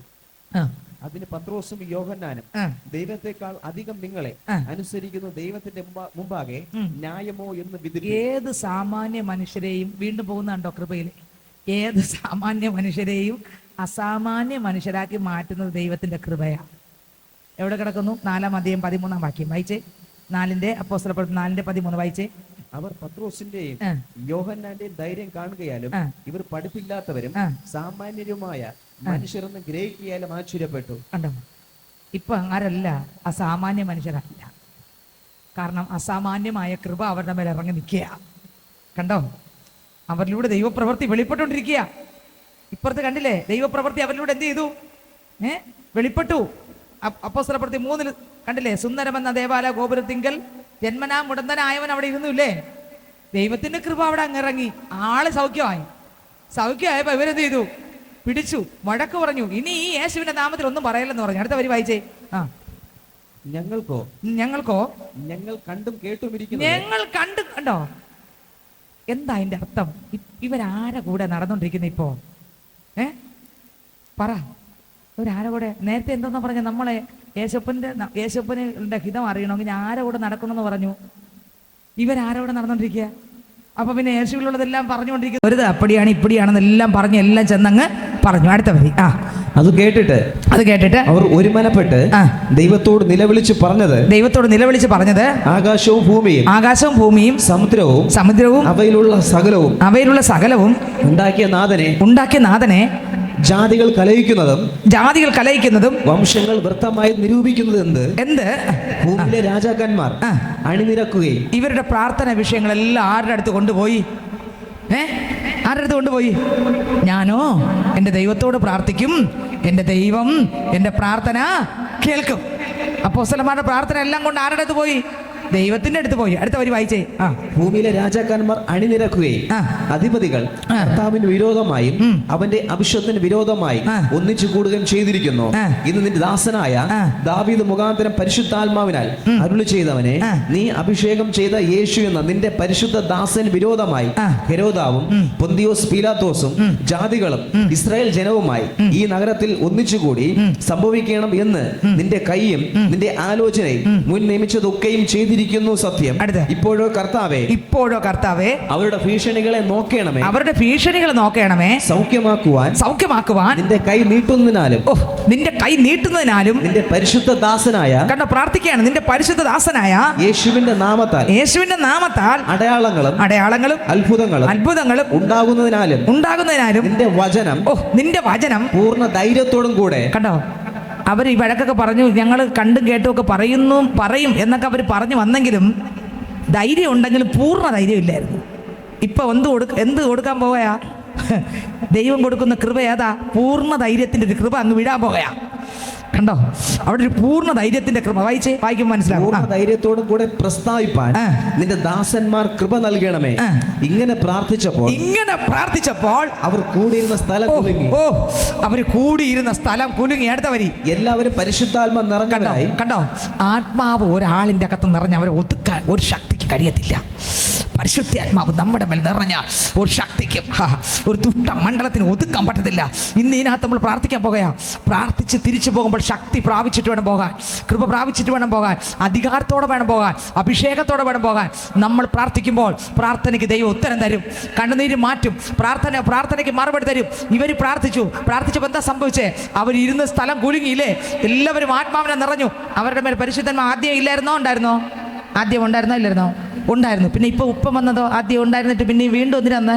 അവിടെ എവിടെയാണോ കുറവ് അവിടെ പിടിച്ച് നിൽക്കാൻ വേണ്ട ദൈവശക്തി ദൈവം അങ്ങ് പകർന്നു. കണ്ടോ, നമുക്ക് ഓരോ നിമിഷവും ശക്തി വേണം. നിങ്ങൾ നോക്കിയേ, മർക്കോസിൻ്റെ മാളിക മുറിയിൽ അപ്പോസ്തലപ്രവൃത്തികളുടെ പുസ്തകം 2-ാം അധ്യായത്തിനകത്ത് അഭിഷേകം പകർന്നു ഇല്ലേ? പകർന്നോ ഇല്ലേ? അതിനുശേഷം ഇന്ന് വരെയെങ്കിലും എവിടെയെങ്കിലും ഇതുപോലെ ഒന്ന് നടന്നതായിട്ട് നിങ്ങൾ കേട്ടിട്ടുണ്ടോ? എന്താ, കർത്താവ് ഓരോ കാര്യം ഓരോ പ്രാവശ്യം ചെയ്യും. അവിടെ നടന്ന പോലെയാണോ ഇവിടെ നടന്നല്ല. ഇനി അപ്പോസ്തലന്മാരെല്ലാം ചെയ്ത് വായിച്ചു നോക്കിയേ. അവർ ചെയ്തത് ഒരിക്കേ ചെയ്തുള്ളൂ. അടുത്ത ഓരോ സ്ഥലങ്ങളിൽ ചെല്ലുമ്പോൾ വേറെ വേറെ കാര്യങ്ങളാണ് അവരിലൂടെ ദൈവം ചെയ്തത്. എന്ന് പറഞ്ഞാൽ ഇനി ചെയ്യുന്നതും കർത്താവ് പുതിയത് ചെയ്തുകൊണ്ടിരിക്കും. എന്ന് പറഞ്ഞാൽ ഒരിടത്ത് കണ്ടതല്ല, കഴിഞ്ഞ നാളുകൾ നമ്മളിലൂടെ നടന്നതല്ല, അതിനേക്കാളും ദൈവത്തിന് എന്താണോ ഓരോ ഇടങ്ങളിലും ദൈവത്തിൻ്റെ പദ്ധതി എന്തോ, ദൈവത്തിൻ്റെ ഹിതം എന്തോ. അപ്പോൾ നമ്മൾ പറയും കർത്താവ് മർക്കോസിൻ്റെ മാളിക മുറിയിൽ ഇറങ്ങിയതുപോലെ ശക്തി ഇറങ്ങട്ടെ. കർത്താവ് പറയും മർക്കോസിൻ്റെ മാളിക മുറിയിൽ അന്ന് ഇറങ്ങിയത് പഴയ നിയമത്തിൽ ഞാൻ പ്രവചിച്ചു പറയിച്ചു, അതുപോലെ ഞാൻ അപ്പോസ്തല പ്രവൃത്തിയുടെ പുസ്തകത്തിനകത്ത് കൊടുത്തു. പക്ഷേ ഇനി ഇറങ്ങുന്നത് അന്നത്തെ കൃപയല്ല, ഇന്ന് നമുക്ക് എങ്ങനെ വേണം ആ കൃപയാണ് ഞാൻ നിന്റെ മേൽ പകരുന്നത്. ആ കൃപയാണ് ഇന്ന്. എന്താണ്, ഏത് ശക്തിയാണ് നമുക്ക് ആവശ്യം? ഇവിടെ അപ്പോസ്തലപ്രവൃത്തി 2 ശക്തി പ്രാപിച്ചവരാണ്. പക്ഷെ ഇവിടെ വന്നപ്പോൾ അതിന് മീതെ ഒരു ശക്തി. നിങ്ങൾക്ക് മനസ്സിലാവുന്നുണ്ടോ കാര്യം പറഞ്ഞത്? തെറ്റെന്നൊന്നും അല്ല ഞാൻ പറഞ്ഞത്, എല്ലാം ശരിയാണ്, വചനം എല്ലാം സത്യമാണ്. അങ്ങനെ നമ്മൾ പ്രാർത്ഥിക്കുന്നത് തെറ്റെന്നല്ല ഞാൻ പറഞ്ഞേ. സ്വത്രം അടുത്ത് അതിൻ്റെ മീതെ അവർ പ്രാർത്ഥിച്ചപ്പോൾ കർത്താവെ മർക്കോസിൻ്റെ മാളിക മുറിയിൽ തന്നില്ലേ അപ്പോൾ അഭിഷേകം, ഒന്നും കൂടെ താപ്പാന്നാണ് പ്രാർത്ഥിച്ചത്. അതവരുടെ മേലുണ്ട്. കണ്ടോ, അതവരുടെ മേലുണ്ട്. ഇനി അതല്ല ആവശ്യം, അതിന് മുകളിൽ. നിങ്ങൾക്ക് മനസ്സിലാവുന്നുണ്ടോ? ഇന്ന് നിങ്ങൾ ഇതിനകത്തിരിക്കുന്ന അനേകർ ദൈവശക്തി പ്രാപിച്ചവരാ. ചിലപ്പോൾ ശക്തി പ്രാപിക്കാത്ത ആരെങ്കിലും ഉണ്ടോ എന്ന് എനിക്ക് അറിഞ്ഞൂടാ. ഉണ്ടെങ്കിൽ ഇന്ന് പ്രാപിക്കണം. ഇല്ല എങ്കിൽ നമ്മൾ പ്രാപിച്ചതിൻ്റെ മീതെ ഒരു ദൈവകൃപ കൂടെ, ഒരു ദൈവശക്തി കൂടെ പ്രാപിച്ചിട്ടേ പോകാമോ. ഞാനോ എൻ്റെ ദൈവത്തിങ്കിലേക്ക് നോക്കും, എൻ്റെ ദൈവം എൻ്റെ പ്രാർത്ഥന കേൾക്കും, എൻ്റെ കണ്ണിന് ഉത്തരം തരും, എൻ്റെ ഞെരുക്കത്തിന് ഉത്തരം തരും, എൻ്റെ നിരാശ മാറിപ്പോകും, എൻ്റെ കഷ്ടപ്പാട് മാറിപ്പോകും, എൻ്റെ പ്രതികൂലം നീങ്ങിപ്പോകും, എൻ്റെ പ്രശ്നം നീങ്ങിപ്പോകും, എൻ്റെ കണ്ണുനീര് നീങ്ങിപ്പോകും. ഞാൻ പ്രാർത്ഥിച്ചിട്ട് മടങ്ങിപ്പോകുമ്പോൾ വലിയൊരു വിടുതൽ വരും. ഒപ്പം സ്വത്രം സാമാന്യമായിട്ടുള്ള ഒരു വിടുതൽ മാത്രമല്ല, അസാമാന്യമായ നിലവാരങ്ങളിൽ എൻ്റെ ദൈവം എൻ്റെ മേൽ കൃപയെ തരും. വരുന്ന നാളുകളിൽ ഞാൻ പ്രാർത്ഥിക്കുന്ന ഓരോ വിഷയങ്ങൾക്ക് മറുപടി മാത്രമല്ല, കർത്താവായ യേശുവിനോട് കൂടെ നടന്ന് കൃപ പ്രാപിച്ച അവൻ്റെ നിറവിൽ നിന്ന്, ആ ക്രിസ്തു യേശുവിൻ്റെ നിറവിൽ നിന്ന്, ഇതൊക്കെ എത്രയൊക്കെ ആഗ്രഹമുണ്ട്. ദൈവശക്തി ഇറങ്ങിക്കൊണ്ടിരിക്കുന്നു. ആ ക്രിസ്തു യേശുവിൻ്റെ നിറവിൽ നിന്ന് കൃപ പ്രാപിച്ച് ഓരോ ദിവസവും ക്രിസ്തുവിനെ വെളിപ്പെടുത്തുന്നവരായി മാറുവാൻ പരിശുദ്ധന്മാവ് നമ്മളെല്ലാവരെയും ഇന്ന് ഈ പകൽക്കാലം സഹായിക്കട്ടെ.